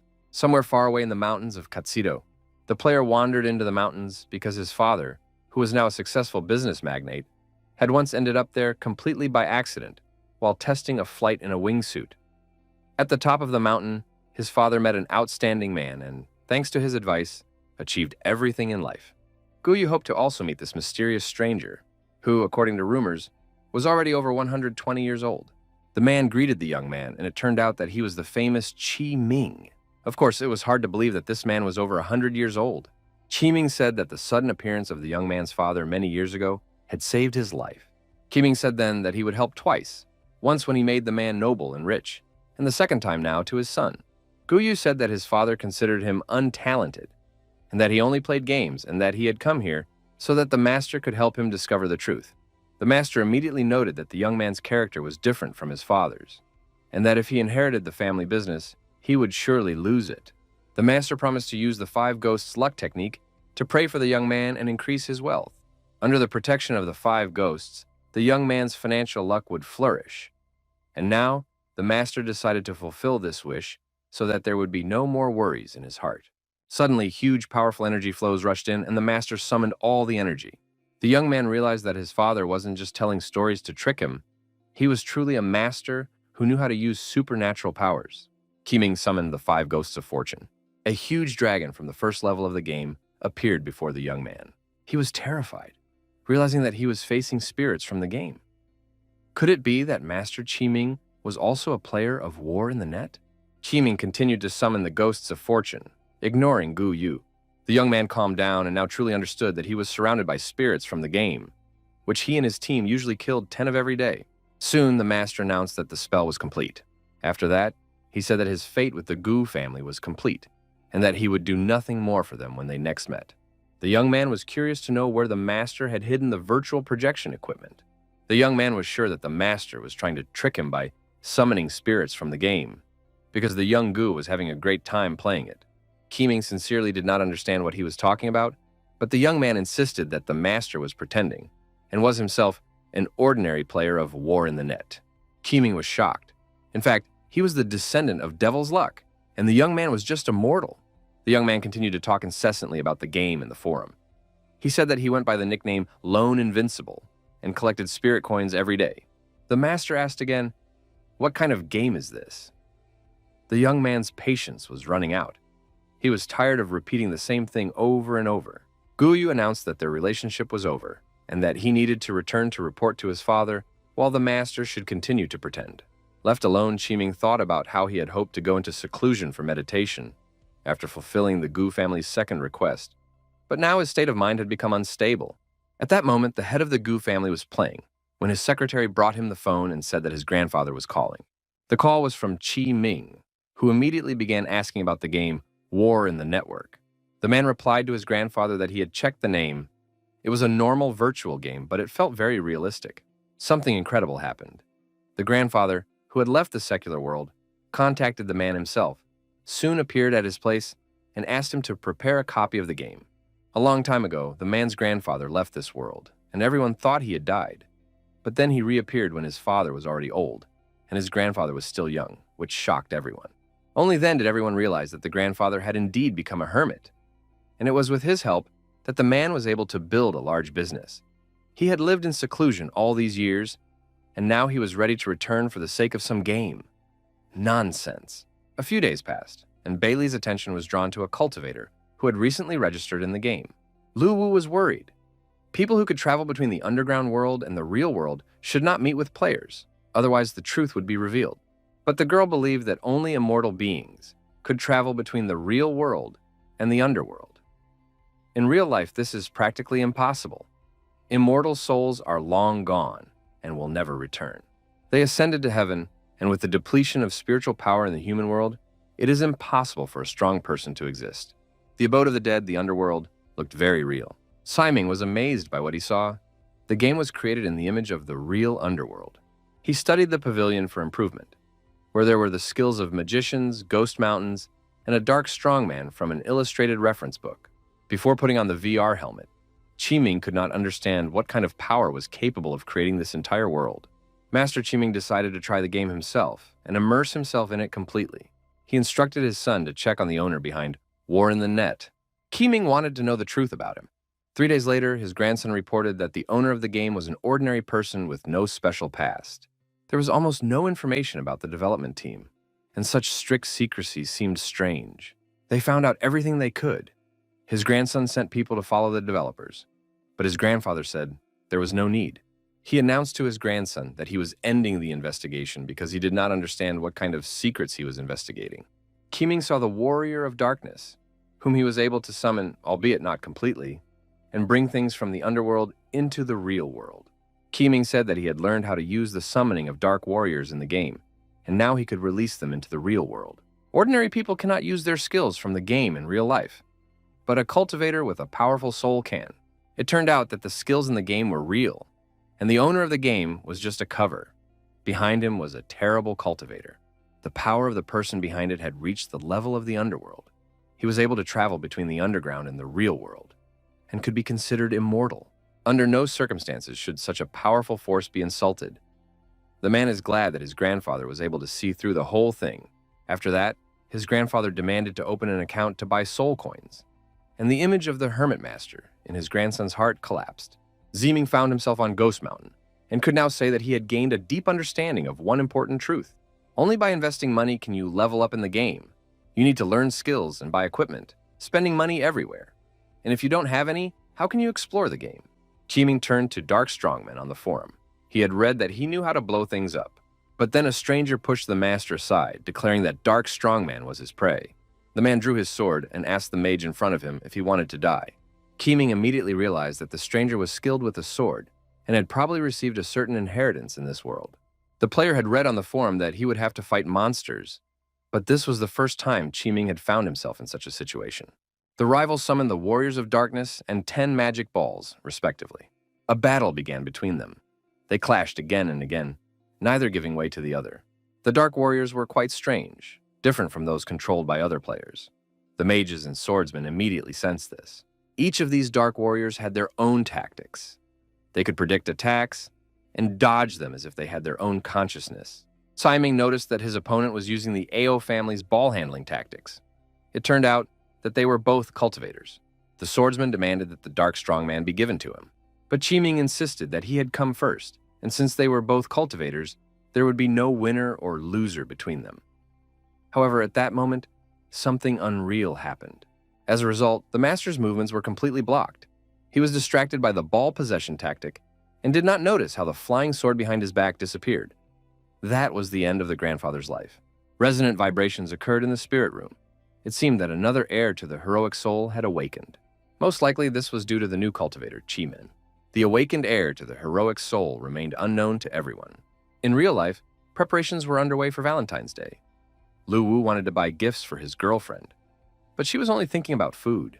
In addition, only couples were wandering the streets, and this holiday was definitely not for singles. The young man decided to talk about work and asked the girl how the soul had awakened and what the subsequent development would be. Bailey said that the awakened legacy had disappeared again. More precisely, a player named Chi-Ming was killed at the moment when the heir to the heroic soul had not yet fully awakened. The soul left the game, and the legacy was interrupted.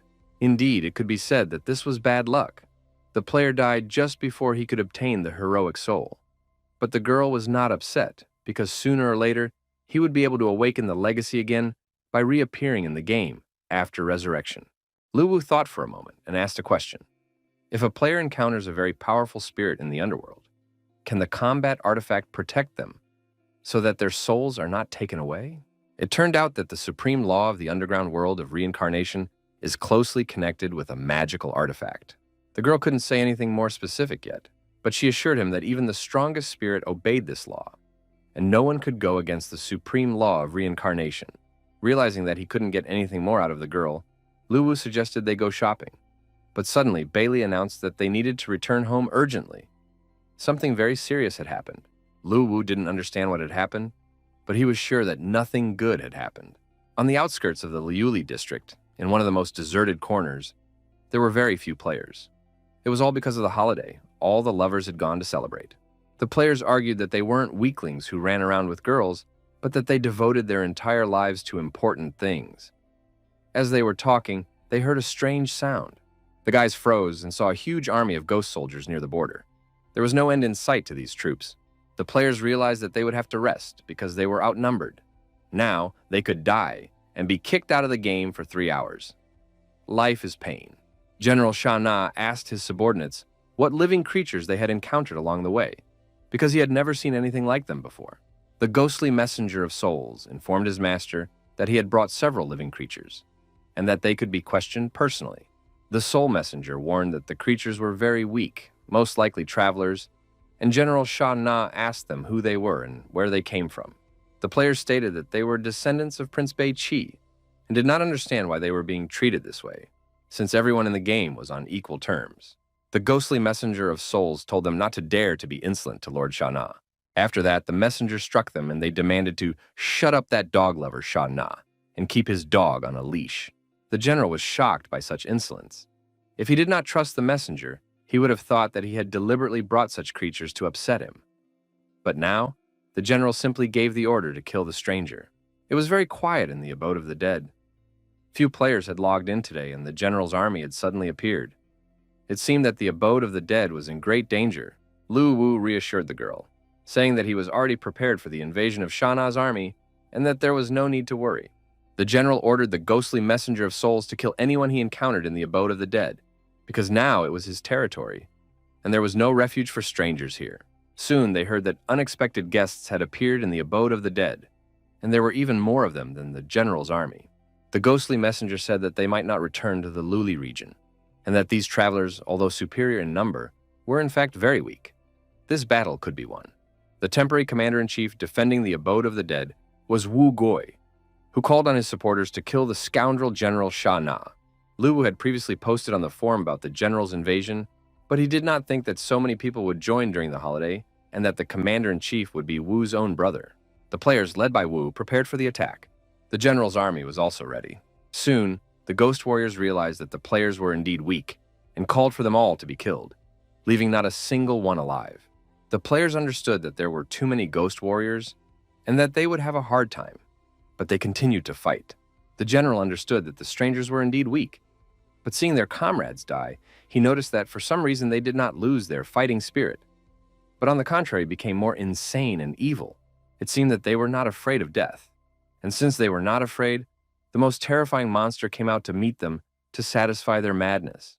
The ghostly messenger of souls believed that these nobodies did not deserve to be killed by the general himself, and asked that this be conveyed to his subordinates. But General Sha Na decided to kill them himself, and thus reduce the army's losses, because there were so many players.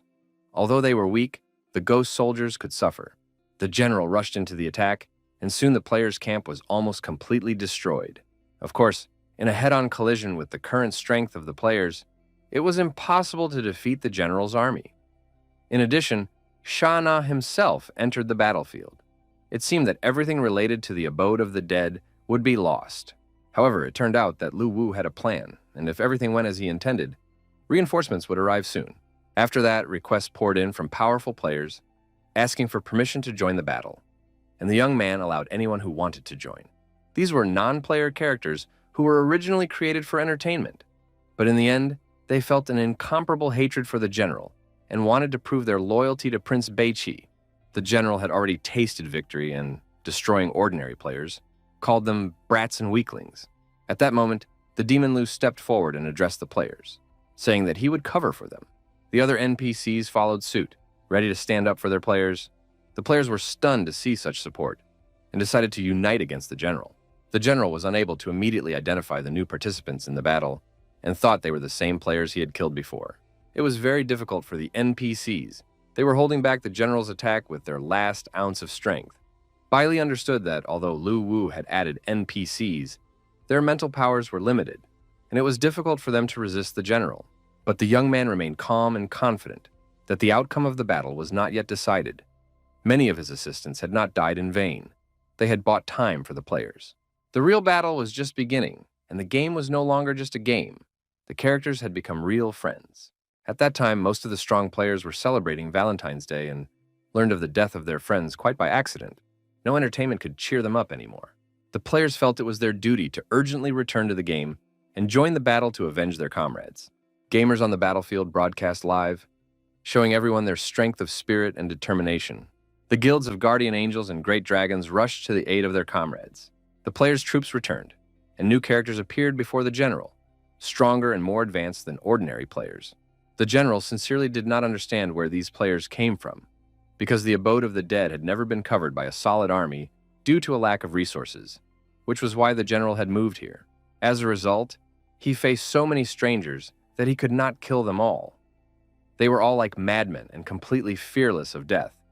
So Sha Na ordered all his troops to rush into the attack. The young man realized that the enemy was trying to raise the morale of the ghost army with the drumbeat. But this was not a problem for the players.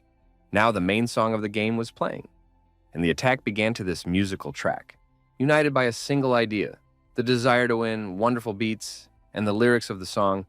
The players lined up for the attack and went after the ghost army. The demons did not understand what was happening. It was obvious that the players had almost no strength left, but under pressure they rushed into battle again. It was pure madness. The general yelled at his troops not to be confused. Although the strangers were numerous and insane, they were all weaklings. It was still a battle, and the ghostly army had the advantage. But suddenly the general recognized some of the players and realized that the strangers had mastered the power of the path of hell and were supported by their ancestors.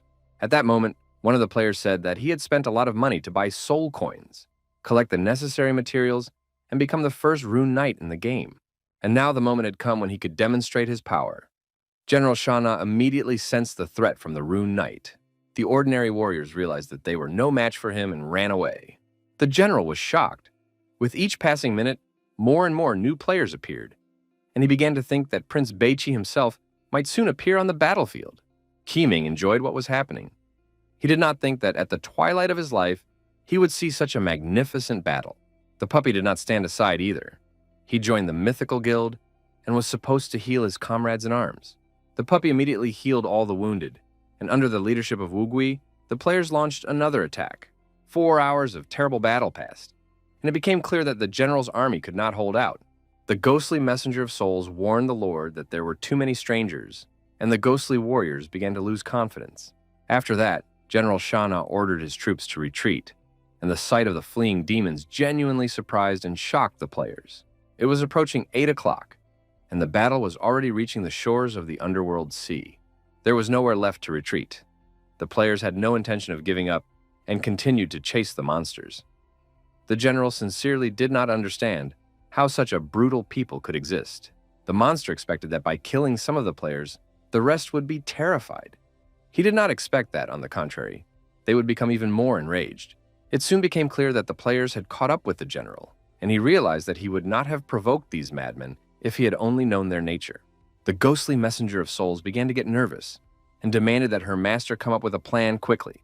But the general's plan was to abandon his army and flee alone, leaving even his loyal servants behind. The Rune Knight did not want to let the general escape and rushed into the attack. But the Rune Knight did not have enough strength, and in the next moment, the general killed him. The general was glad to have dealt with their leader, although these restless heroes had gotten on his nerves.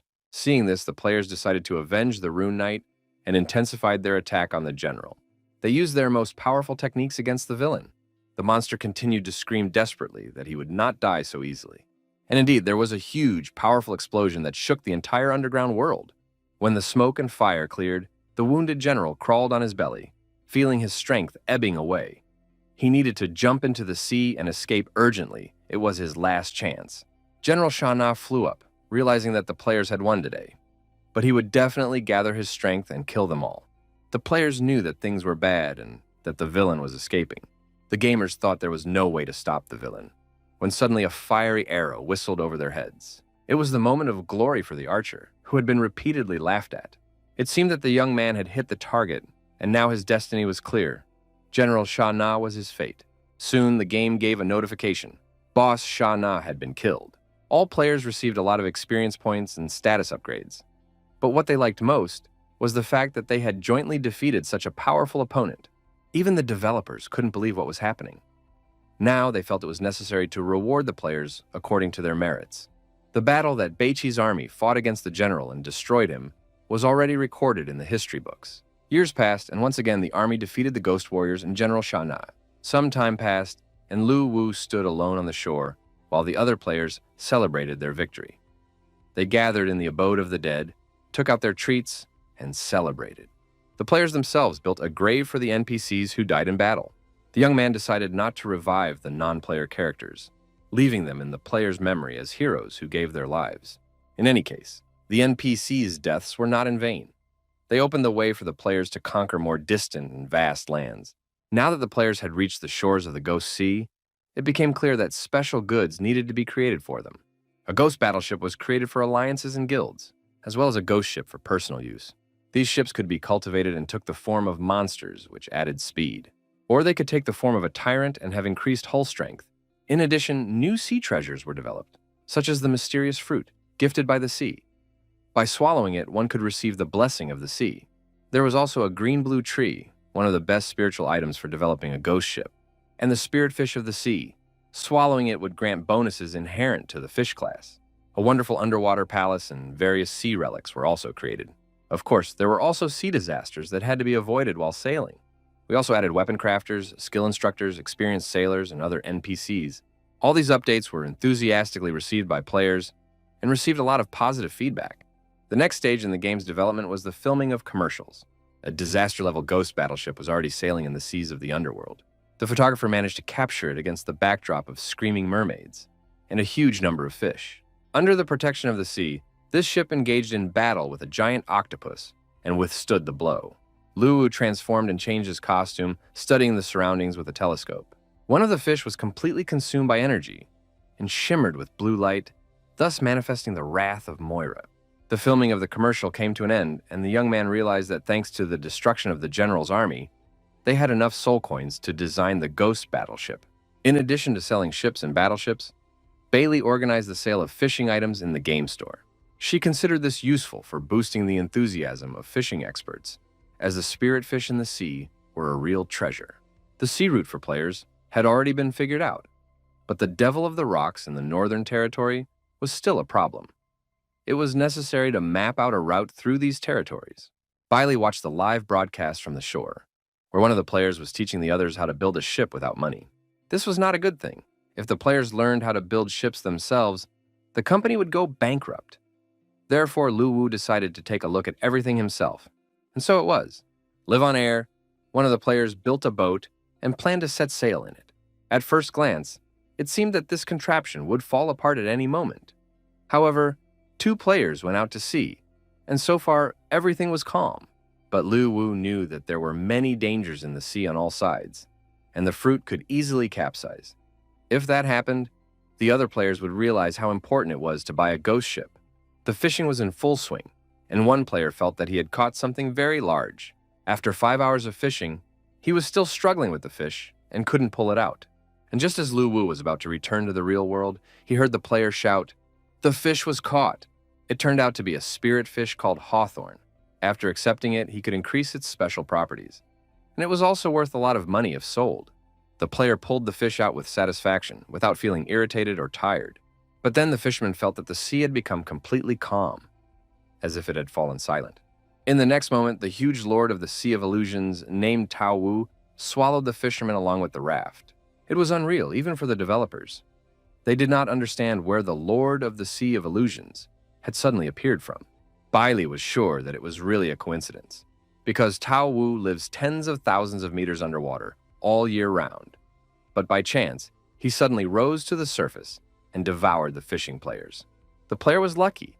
When he was swallowed by the monster, he managed to grab a very valuable item in its stomach, the bone of a magical dragon, and now planned to sell it.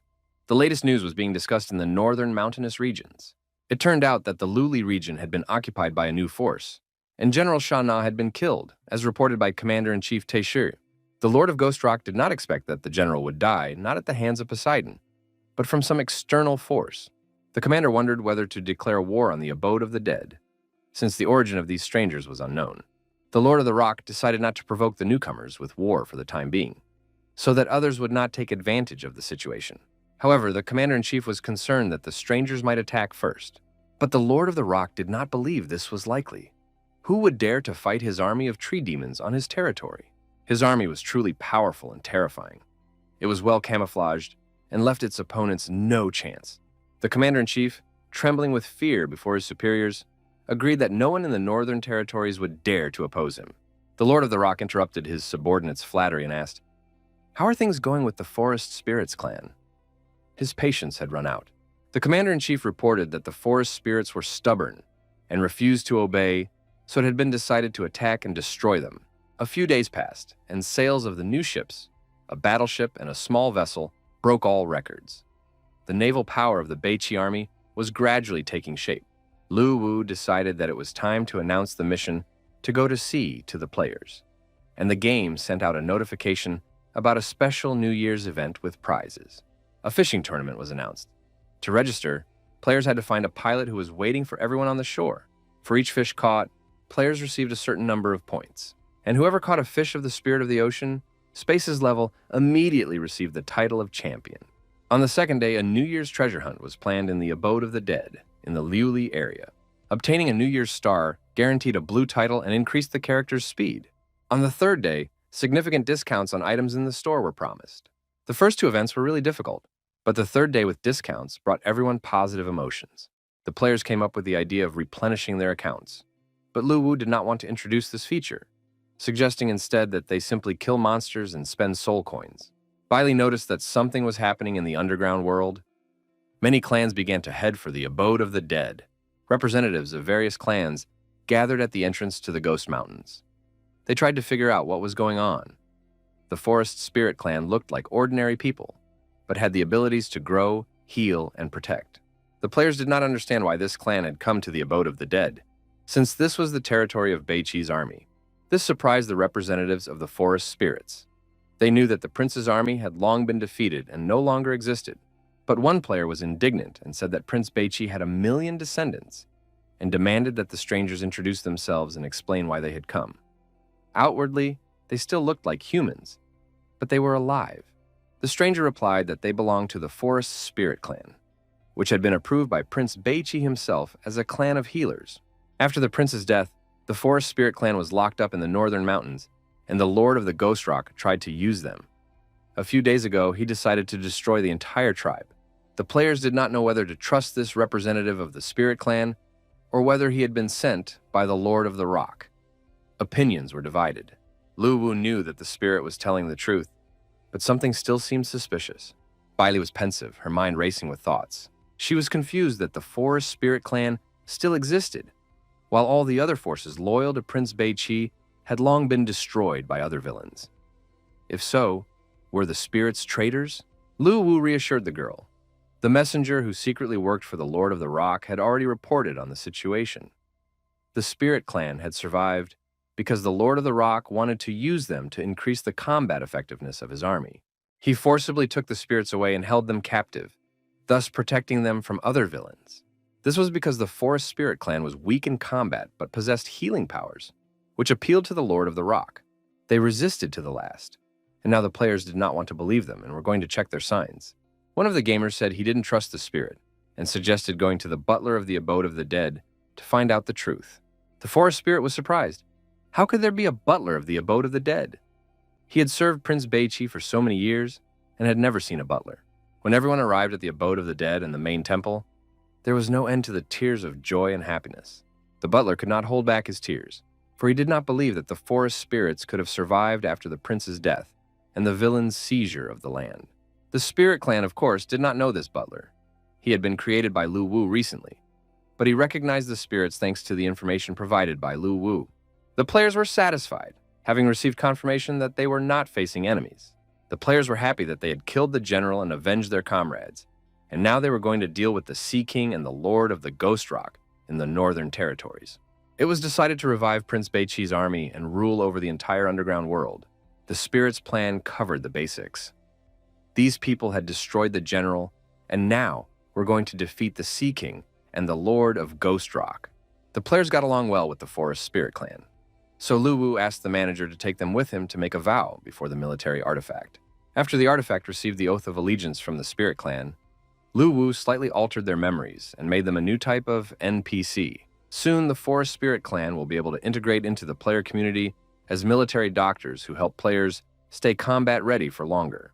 In addition, many romantic interests arose between the representatives, so it was necessary to establish a level of intimacy protection. Since the clan of forest spirits became partners, it became necessary to organize a place for them to live.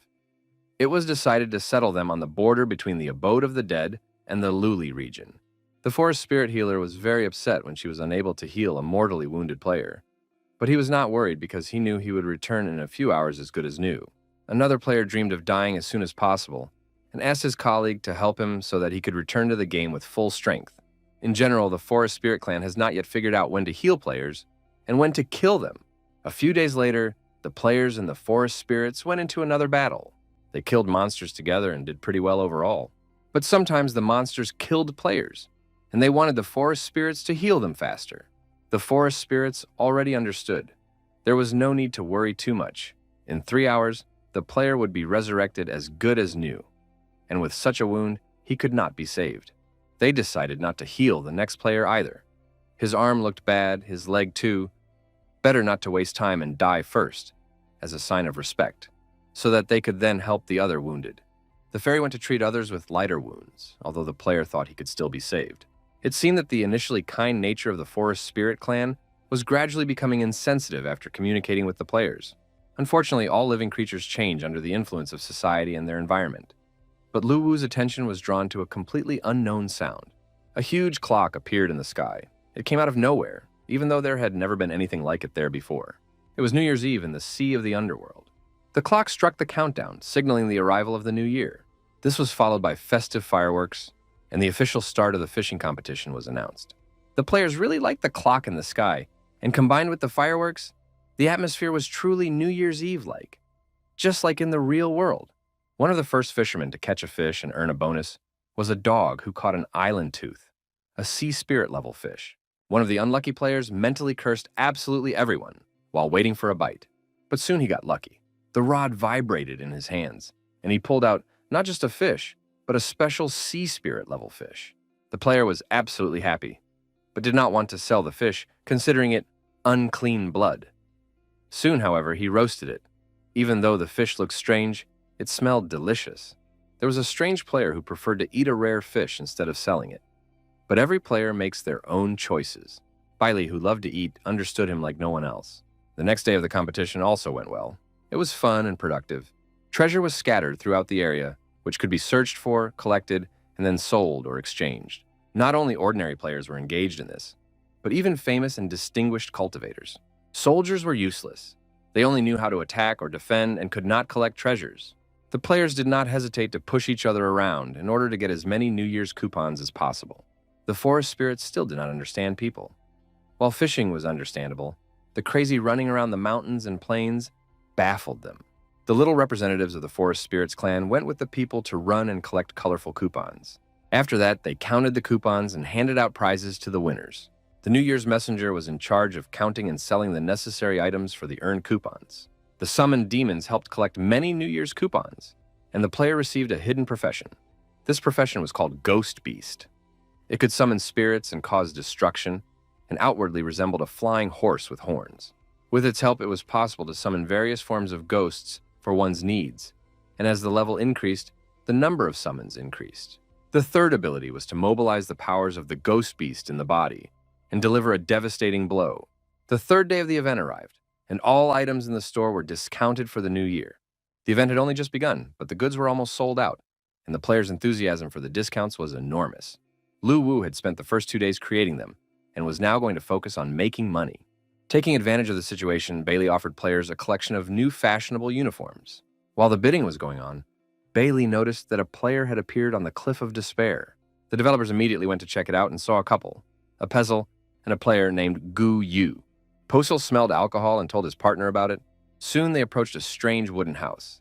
Perhaps some wise man lived there, and the player knocked on the door just in case. The door was opened by an ancient old man with a beard that reached halfway down his chest, wearing a hooded cloak. The old man did not want to talk to them and was about to close the door when suddenly the dog announced in human language that he was hoping for an invitation to sit down. The old man was terrified. The dog was talking. He had never seen anything like it before. He had encountered many terrible creatures, but nothing like this. The dog was offended. He was not a scary monster, but just a player in this game. The old man realized that he would have to invite the unexpected guests in, because they were very persistent and had no intention of leaving. The strangers entered the house and prepared to spend time with the owner. The host offered them tea and buns, just so they would leave on time. But the young man wanted to get some new life advice and learned that all grandfathers living alone on top of a mountain are very wise. However, at that moment, he was happily eating muffins and was completely satisfied with life. After tea, the hermit went to the far corner of the house and returned with a paper certificate. He read aloud the oath written on the certificate. It said that Prince Beiqi swore that his descendants would always guard the Cliff of Despair, the source of evil, and obey the will of heaven. The document looked impressive and the scribbles were understandable, but the player still didn't understand. If the grandfather was a descendant of the prince, then so were all of them. He couldn't get rid of the guy. So the hermit continued his story. It was a very long story. He talked for a long time and the player was already getting frustrated because he hadn't heard anything useful for himself. But then the hermit asked if the guy knew who was standing in front of him. It turned out that he was a descendant of King Beiqi and had proof of his identity. The prince's royal seal, created by the founder of the kingdom, and symbolizing supreme power and glory. The old man said that his ancestor was the founder of the land and ruled Beiqi for hundreds of thousands of years. The Cliff of Despair was the place where he was buried. All the demons inhabiting the abode of the dead were his subordinates, guarding his tomb. Among them is the strongest god, who carried out the prince's will after his death. The Cliff of Despair is just a horn on the head of this evil god.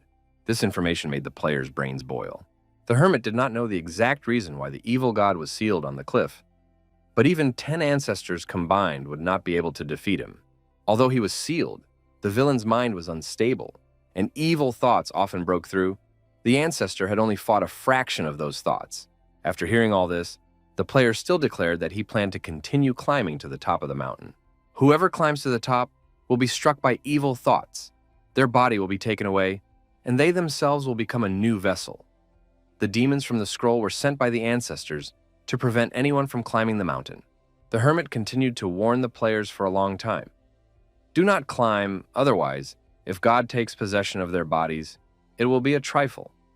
But if they become his clones, it will be a catastrophe for the whole earth. Of course, the players promised that they would not climb the mountain under any circumstances, for the sake of the safety of the land of Beiqi. But as soon as they left the old man, they immediately rushed to climb up before it got dark. It was time to go online. Suddenly, one of the players felt his heart tremble, his body spin out of control, and all sorts of negative thoughts flood his mind. The gamer grabbed the dog and began shaking it, even though the dog was trying to bring his friend back to reality. The player came to his senses a little, apologized, and said he didn't understand what had happened. His whole body was enveloped by an unknown force, and bloody and murderous scenes instantly appeared in his mind. The sensation was so real that even though Guyu knew it was a game, he felt a constant fear.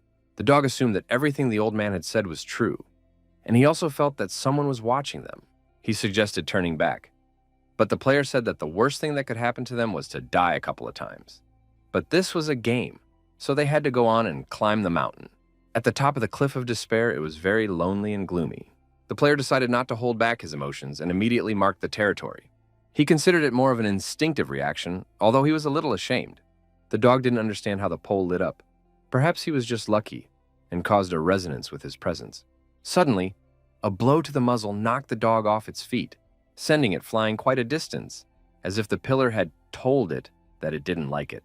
Guyu also decided to try it and turned to the pole. He opened his eyes and realized he should never have done that. Before him appeared a seething sea of blood, in which a newborn baby was rocking on the waves. Streams of blood penetrated the player's consciousness, instilling terror.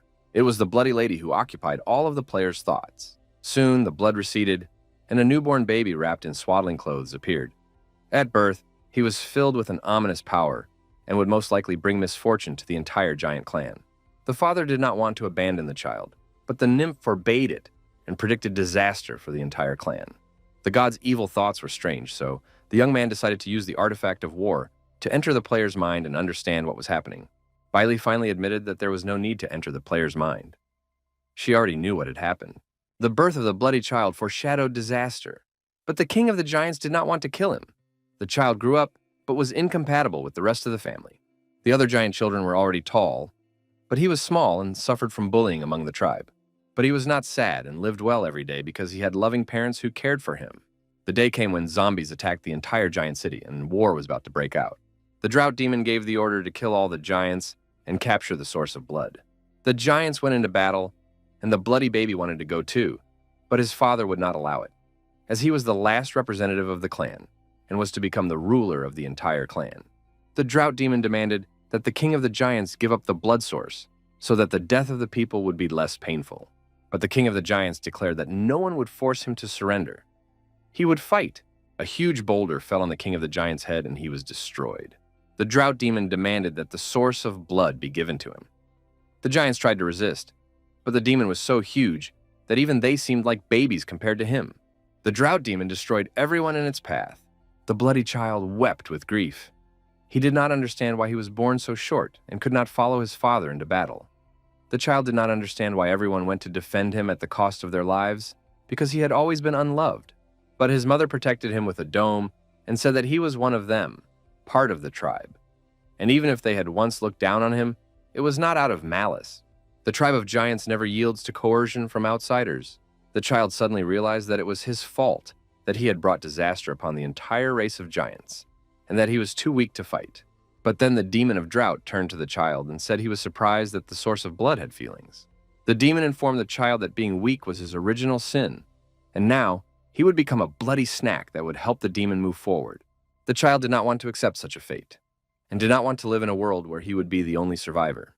Therefore, the baby decided to destroy the whole world. From rage and inner anger, he began to grow, and in the end, the demon of drought became a bug in comparison to him. And the more the baby grew, the more he hated everything and everyone. He decided to destroy not only the demon, but the whole world. And under the open sky, he attacked his enemy with all his might, devouring the demons and all their powers. When he had expelled all the negativity, the baby gradually shrank and returned to normal size. A girl named Lee appeared before him and said that it was impossible to destroy this world, but she was ready to become his friend. She explained that he was very dangerous now, and she would put him to sleep, waking him up only when he became more agreeable. After that, the stranger took advantage of the situation and gradually put the dangerous giant to sleep, promising that when the time came, they would become friends. Luwu decided that the woman in white who had preserved the giant was Bei Li, but the girl said it wasn't her, although she knew who did it. However, she couldn't tell the young man the whole truth now, because his soul would burst under the weight of the secret. It was mysterious and unbelievable, so Luwu decided to find a way to improve the strength of his soul so that he could bear the secret that Bei Li would tell him. Guyu was still standing motionless, and the dog had already begun to worry about his boss. Finally, the player came to his senses and said that strange images had appeared in his mind, similar to memories of the evil god. Now he knew that the pagoda pillar had appeared after the evil god had been sealed. It was unclear why the dog jumped back when it touched the pagoda. Perhaps it saw the god's trace. Suddenly, the player heard a voice in his head asking if he wanted power, but the player did not believe in such things. He said he wanted peace, and asked to be spoken to like a human being. But the voice spoke to him again, and said that if the young man fulfilled one condition, he would receive infinite power. The voice wanted him to help kill the demon of drought. It turned out that the drought demon had not been killed. It had managed to escape. And the old corpse in the burial ground was the demon itself. Lu Wu was worried that the evil god would harm the player's soul, but Bailey assured him that there was nothing to worry about. In fact, it was just an ordinary god living in the underworld. But the young man remembered the words of the old hermit, who claimed that even 10 princes of Beiqi would not be able to defeat this evil god. Bailey admitted that she was indebted to this evil god, and now the young man could help her. The player agreed to the proposal and asked where the drought demon was. It turned out that he was hiding in a bone tomb, and for killing him, the player would receive unlimited power. Gu Yu honestly admitted that he would not be able to do this because he was not capable of defeating it. But the spirit confirmed his fears, saying that the player would not be able to defeat it, but the evil spirit that had consumed the young man would. But then the evil spirit was disappointed. It could not capture the player's soul because it was not attached to the body. The player screamed desperately throughout the dungeon, and the spirit asked him about the eternal soul that the young man possessed. The player admitted that at first he had planned to take revenge, but now he would do nothing because the spirit wanted to take his soul. Then the spirit turned his attention to the dog, but the dog was wary and would not give in. The evil spirit approached from the other side and asked to borrow his body, promising to return it after killing the demon and giving the player supreme power. But the player was unshakable. Bailey owed the evil god, and the young man helped her. He established a way to help the spirit. A military artifact would drive out the player's evil thoughts, and he would not be harmed. After that, the player agreed to rent his body for 3 hours, and the evil spirit thanked him, saying that this time would be enough. After receiving all the blessings and signing the contracts, the player's body began to fill with the spirit of the evil god. The player felt unprecedented strength, and it seemed to him that he could crush 10 Shah-Na generals with one hand. Finally, complete reincarnation and transformation took place, and the evil spirit promised to return the body after completing its business, and kept its promise. Having said this, the evil spirit in the player's body rose into the sky and flew away, and the dog began a live broadcast, announcing that his boss had turned into a great evil god and was going to bring disaster to the entire land of Beiqi. 2.5 hours later, the bone tomb was pierced by a huge bloody comet. Inside the fiery blood ball, someone was present, possessing insane power. The evil spirit in the player's body, standing on the tomb, addressed the drought demon, saying that he knew the demon was there and offered to come out to die. Gu Yu continued to summon the drought demon and demanded that it appear for a fair fight. The player, not waiting for the enemy to appear, began to pound the burial mound where the drought demon was locked up with his fists. Finally, the demon's soul was pulled out of the tomb, and the player hoped to destroy it. The young man was working with the bloody evil spirit of the underworld, to whom he had leased his body. His hand was raised for the final blow. The drought demon could not believe that the bloody evil spirit had become strong again and could harm him. But then the bloody spirit used the 8-armed demon option against the entire enemy. The drought demon began to restrain his opponent and bind his hands and feet, amazed at the audacity of the bloody evil spirit, who had taken advantage of a human body. The developers watched what was happening, and Bailey was worried, because the evil spirit was strong, but only a trace of evil thoughts remained from it. Lu Wu wanted the evil god to be able to get rid of his anger and negative emotions in order to become a true god, and the young man helped a little with his artifact. The bloody evil spirit felt a powerful surge of strength and was able to break the bonds that bound him. The drought demon did not understand what was happening. He felt that some external force had helped his opponent, but he could not understand who it belonged to. But no one was going to answer the drought demon's questions, and soon he was completely finished. Justice prevailed and the seal of evil was set. The power was insane, and the players did not understand how it was possible to gather such power, even if they played the game their entire lives. The drought demon did not want to give up, because he had been hiding in the tomb for so long and hoped to still get out of it. The evil spirit killed the drought demon, but his end was also near. At the same time as his enemy, he felt that he could no longer resist, and the player who had rented out his body flew away. Circumstances were such that both the evil spirit and the drought demon were frightened. The evil spirit had effectively lost its fighting power after encountering only a cauldron. It turned out that this was one of the most powerful gods who ruled life and death in the underworld, Emperor Dunyu, who, along with 2 other emperors, truly possessed divine power. The underworld is vast and divided into east and west. Even such powerful gods as the 3 great emperors are only rulers of the eastern underworld. Luwu wanted to know what connection the evil spirit had to Emperor Dunyu. It was probably somehow related to the evil spirit's previous life, but it was not known exactly why the emperor was taking revenge on him.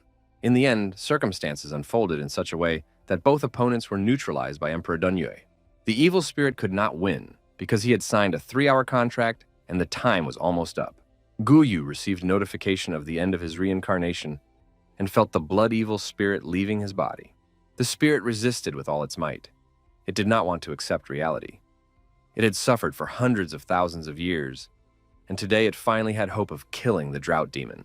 They could have said or done something to each other, but both were destroyed by a third force, and some strange skeletons rushed after the player. But the dog was happy that his boss had returned. Deep underground, on the Cliff of Despair, the evil god had to restrain his power. The old hermit, placing his hand on the rock, said that the chains binding the evil spirit were connected to the pagoda at the top of the mountain, and the evil spirit would never be able to break free from them.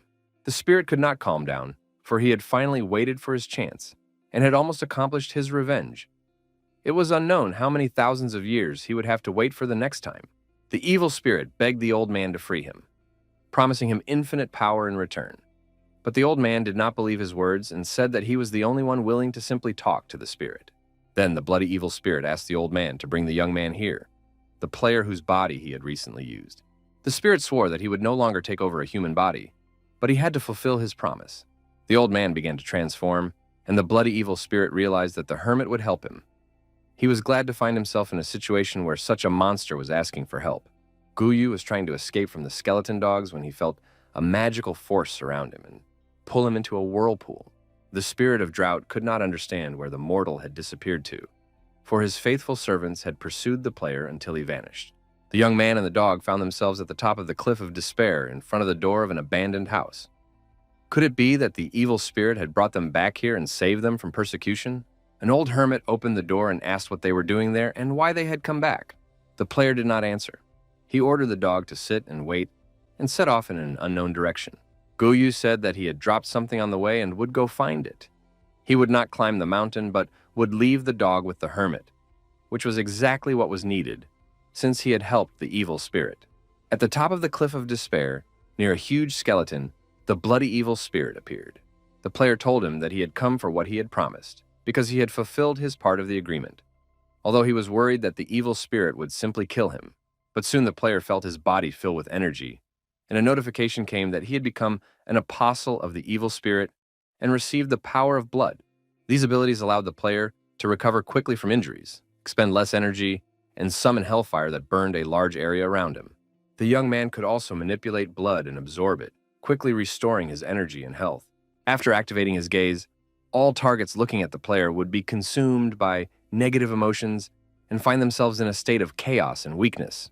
Guyu was dissatisfied because he had to destroy his rune warrior profession to obtain the inherited power of the evil spirit. The player wanted to have 2 professions, but the developers deliberately destroyed the rune warrior and had no intention of restoring it because they wanted compensation for their work. The evil spirit asked the player if he wanted to become strong. The evil spirit said that he had given the guy a seed of blood, and if he could successfully grow it, he would master one of the laws of the underworld. The player still had no idea what was going on, but the demon was ready to explain. If a person mastered any of the laws of heaven and earth, they could become much closer to the gods. And if they earned the emperor's blessing, they would become a new god. It sounded very pompous, and Guyu couldn't help but like it. Soon, the player came to his senses and realized that he needed to be more modest, because now the evil spirit had become his boss, and he was ready to learn how to become stronger. The difficulty of growing blood seeds was that it was a very long process. However, the evil spirit could help speed it up, and the guy was ready for anything. The evil spirit said that the drought demon had changed its hiding place, but its breath could still be felt, and he asked to find and kill the demon. To do this, he needed to go to the city of evil nightmares. Guyu agreed to fulfill this request. The task is not time-limited, so he will calmly level up, and the guild will continue to expand, and the player will have a chance to complete the mission. The evil spirit warned that when the player goes to fight the drought demon, he will not be able to escape death. Isn't the guy afraid of that? But none of the players were afraid of death, simply because the evil spirit did not realize that in a couple of hours, the players would be brought back to life. After the players saw the live broadcast of the battle between the evil spirit and the drought demon, Many began to want to become stronger. This topic was discussed on the gaming forum. Magic players were particularly outraged, cursing the developers for not increasing the power of mages. They called the developers clueless and incapable of planning. In the end, the guy realized that he had to do something about it. Lu Wu created a template for mages and updated it. Now Mac had become a true pentagram. He received the body of water and could use himself as a source of spells, performing ultra-long-range and large-scale attacks. He obtained the body of earth, which allowed him to control the power of the earth using comprehensive abilities aimed at control and self-defense. The body of gold provided powerful protection for a short period of time. The bodies of wood and fire were similar and also expanded the capabilities and abilities of mages. A new NPC, the Destroyer, was also created and added, specifically designed to help mages change professions. Initially, the young man planned to release 3 mage templates, but the players did not want to wait. So he prepared a template for changing professions. But Bailey's attention was drawn to movement in the sea zone, and she was no longer listening to her partner. A battleship called the Evil God was sailing in the Sea of Illusions. The players decided not to create a cool look, but to focus on stability. Representatives of the Evil God Guild were on the ship with their leader. The guys sailed to the island of Fallen Fish and were surprised to see houses in some kind of abandoned village. Strange humanoid creatures that did not look very friendly came out to meet the players. They belonged to the Karis tribe. The players did not know how aggressive these creatures were. Perhaps they were normal people, or maybe they were wild monsters. After a short time, a large cauldron in the middle of the village began to boil, and it became clear that these monsters' skills were too strong, despite the players' good equipment. It was very exciting. The guys had just arrived, and they were already about to be eaten. But, unfortunately, they couldn't leave the game, and were forced to hang around, waiting to be cooked. One of the players couldn't calm down and said that he wanted revenge, because he had never been eaten in his life, and whoever dared to eat him would pay a high price.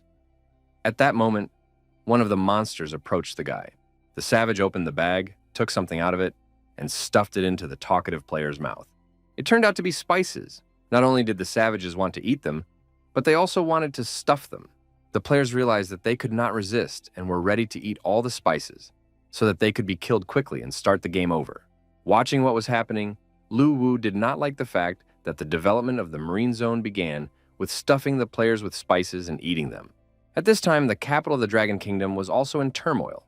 Liu Pan, who had previously been eaten by the fish people, decided to take revenge on them. The Evil God Guild assembled a new expedition because the players could not bear such humiliation, and having prepared themselves, set off for the island of Fallen Fish. The guys returned despite the fact that they had recently been eaten here, but their desire for revenge was strong. The guild spent a lot of money and hired dozens of professional players. They would avenge their humiliation. The guys could no longer hold back and, full of rage and determination, rushed into the attack. One of the monsters began to blow a horn. The players did not know what this would lead to, as the monster might be calling for reinforcements. The guys decided not to worry ahead of time and hoped for help from the pros. But in a few moments, they were surrounded by huge fishmen. Soon, 3 huge cauldrons were bubbling in the middle of the village. This time, the locals were planning a real feast. One of the players tried to figure out why they had been hung and why they weren't simply killed. Meanwhile, the fish people discussed what was happening among themselves and were generally satisfied with the upcoming dinner. Those players who found themselves in this situation for the first time were overly talkative, speculating about what further events would lead to.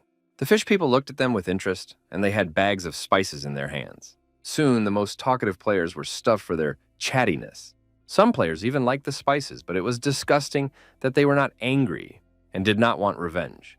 It was simply shameful to be in the same fire with them. When they were finally thrown into vats and boiled, the players decided not to tell others about their disgrace. Soon, the second camp of players was destroyed, and all the food was cooked. On the forum, one of the participants said that he had found the children of the ocean who lived on the island, and there were quite a few of them. A few days later, newcomers eager to explore Padshaya Fish Island arrived by ship. They had read that the indigenous people were very hospitable. The fish people also looked at the new arrivals with interest and did not understand what to do. They could not fish or hunt because they knew that food would soon arrive. The fish people did not understand why these sick creatures were coming, knowing that they would die. Where did they get this courage and determination? The situation with the death and consumption of players was happening constantly. New players arrived and became food, all because the Evil God Guild did not tell the truth. Luwu believed that soon the players would not be able to hold back and would tell everyone what was happening. Although the guy understood that most likely it would be the fish people who would not be able to hold back and would tell the whole underground world the truth. In the underwater world of the illusory sea, a representative of the Crucian carp tribe came to Poseidon. He complained that creatures came to the island of fallen fish every day to die. The poor fish people could no longer tolerate it. Poseidon said that this was excellent because now the Crucian carp tribe would be able to raise their children normally and not worry about hunger.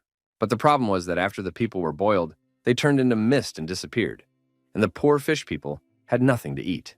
Poseidon sent a big hammer to lead the group of fish people, protect the Crucian carp tribe, and learn the story of the creatures who came on ships. A few days later, the developers decided to go to Fishfall Island to watch the show. Everything on the island was as usual. Players arrived on ships, despite the huge number of those who had been deceived and eaten. The sea monsters could no longer tolerate this influx of players. They kept coming back again and again, and something had to be done. The hammerhead shark had not slept for several days, dealing with these creatures. King Poseidon sent help, but even with assistance, it was impossible to deal with these weaklings on their own. There were too many players, and they simply outnumbered them. The big hammer was initially delighted when Poseidon sent him to guard the area, because the Crucian carp tribe was responsible for food and drink. But gradually, the big hammer realized that things were not so simple. These weak creatures did not even allow him to sleep or rest, because they behaved in a completely chaotic manner. It was an army of suicides. They came to die, smiling and waving their hands. Another group of players sailed to the island on ships, with some of them having no idea what awaited them. The poor sea monsters looked in horror at the approaching flotilla. They did not know what to do or where to hide. As the sea monster troops grew, so did the suicide army. It was some kind of mockery. But the sea monsters had no choice.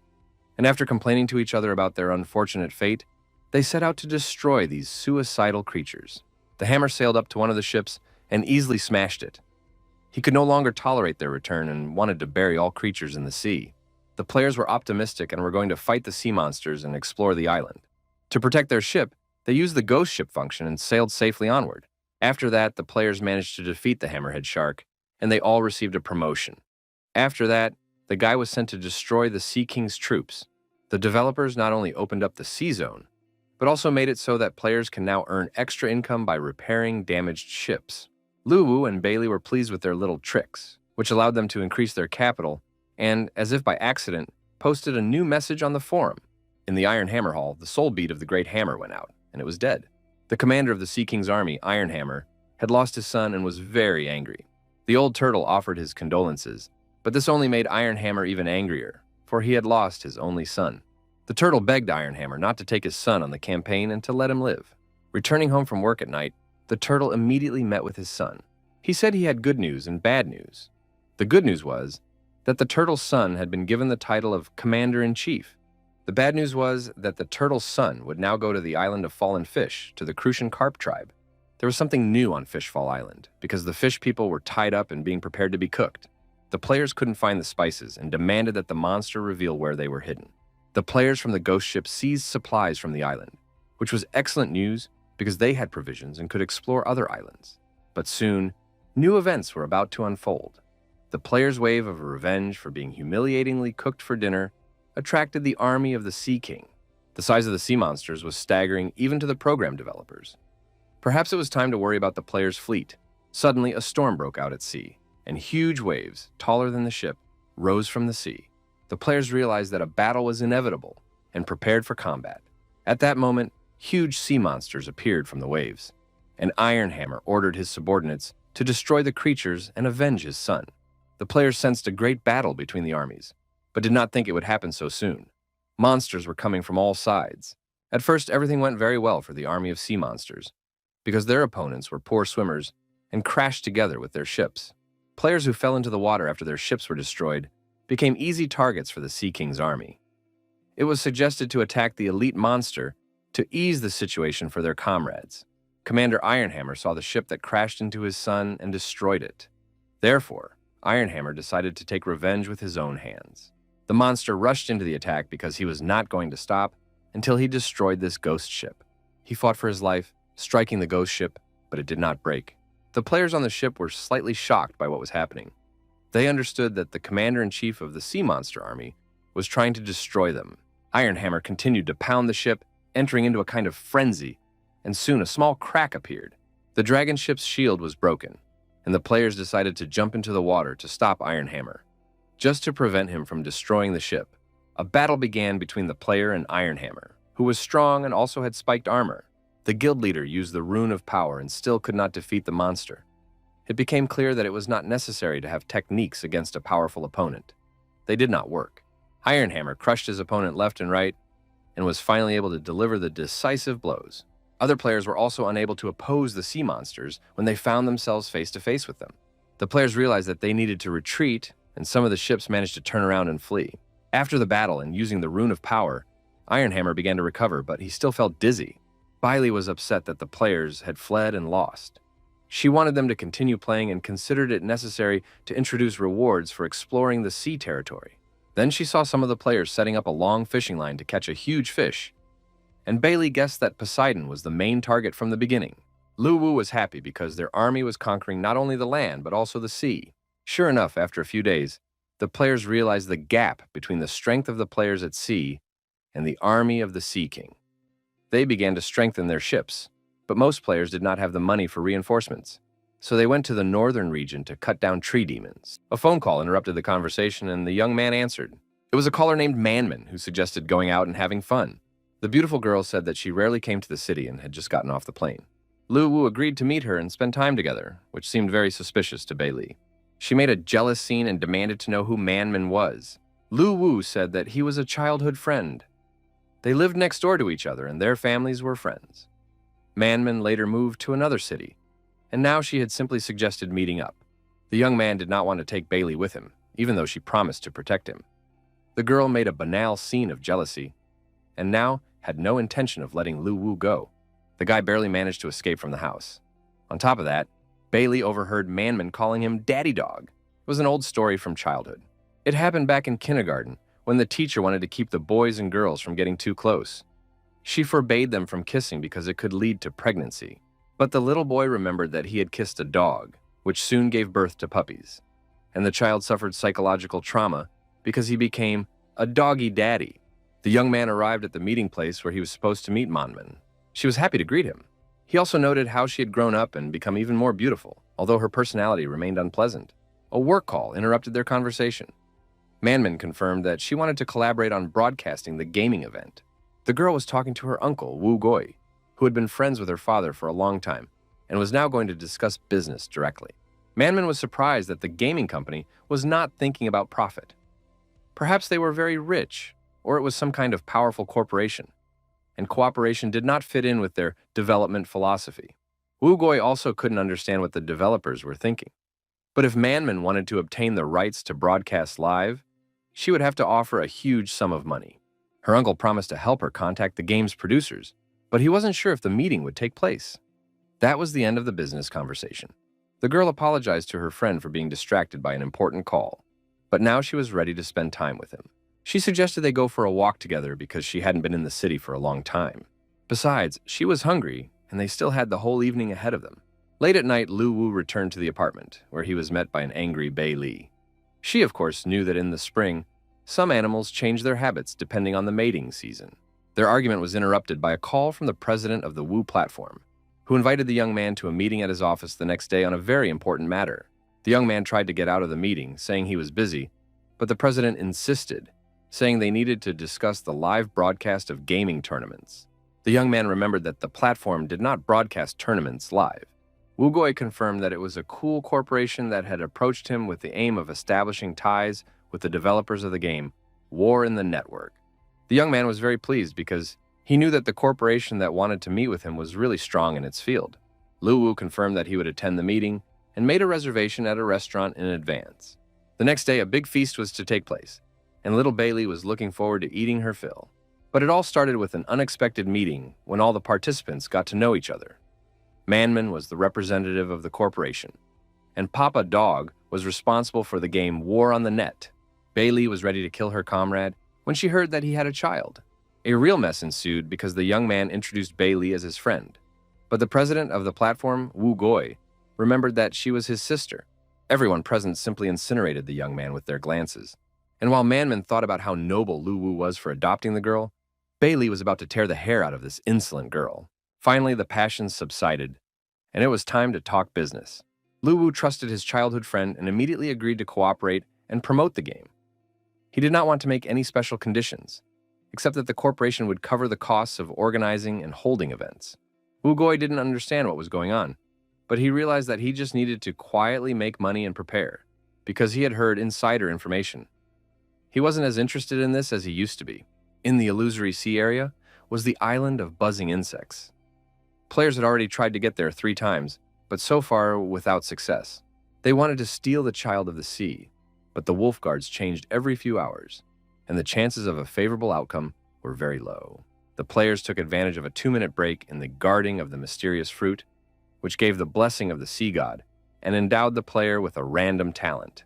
This proved to be enough, and the player Liu Chai received an epic treasure. But the guard wolves noticed the thieves and were ready to deal with the players. Piu Chai actually couldn't stand dogs, and now looked suspiciously at the PSA from the mythical guild. He was tolerated for his group healing skills, but the player accidentally stepped on his paw. The dog's barking attracted the guards, and now the players had to make a quick getaway. Soon, several gamers were destroyed, but it turned out that the dog was the son of the owner of the island of buzzing insects. The monstrous wolf offered the player to give him the fruit, Child of the Sea, and free the puppy. Then, he would let the players go. Liu Cha didn't believe him and thought he was just trying to scare them. But the wolf continued to use the player's friend as a shield and suggested that they think carefully about their comrade's fate. Liu Cha was ready to sacrifice his friend, and this simply stunned the guard wolves. And when the player killed the puppy, they were completely speechless.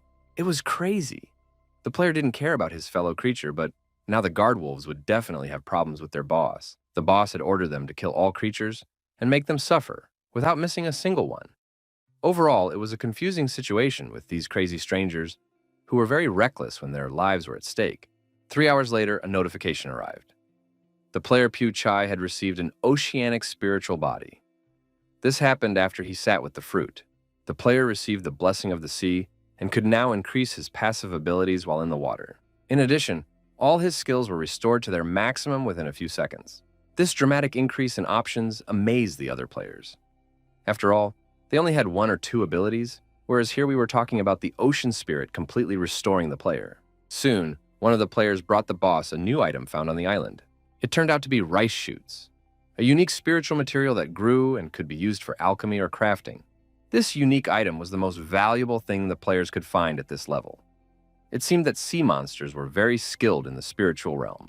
Lu Wu didn't understand why the girl demanded that this unique item be made. In addition, he had to spend a huge amount of soul coins to create it. Bailey said that if he wanted to become as great as Prince Bai Qi, he needed to start building his strong form from the very beginning. Of course, this material was weak, but gradually it would accumulate strength and become highly valuable. The young man still did not understand what ability he should train. Bailey handed him a black sheet and said that he would train with this item. With the help of the artifact, the young man analyzed it and was ready to start. He realized that this black sheet gave him the ability to create monsters from the ground to the clouds and would become the most powerful black paradise. He had to choose a monster in his mind and transform its form.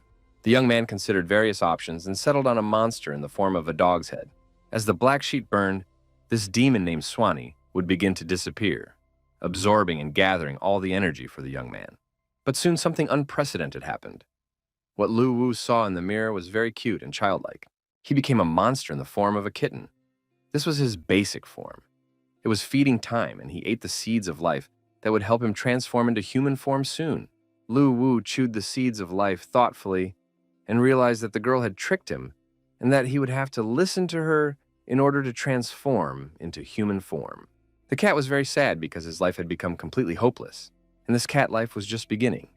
He wondered when it would end.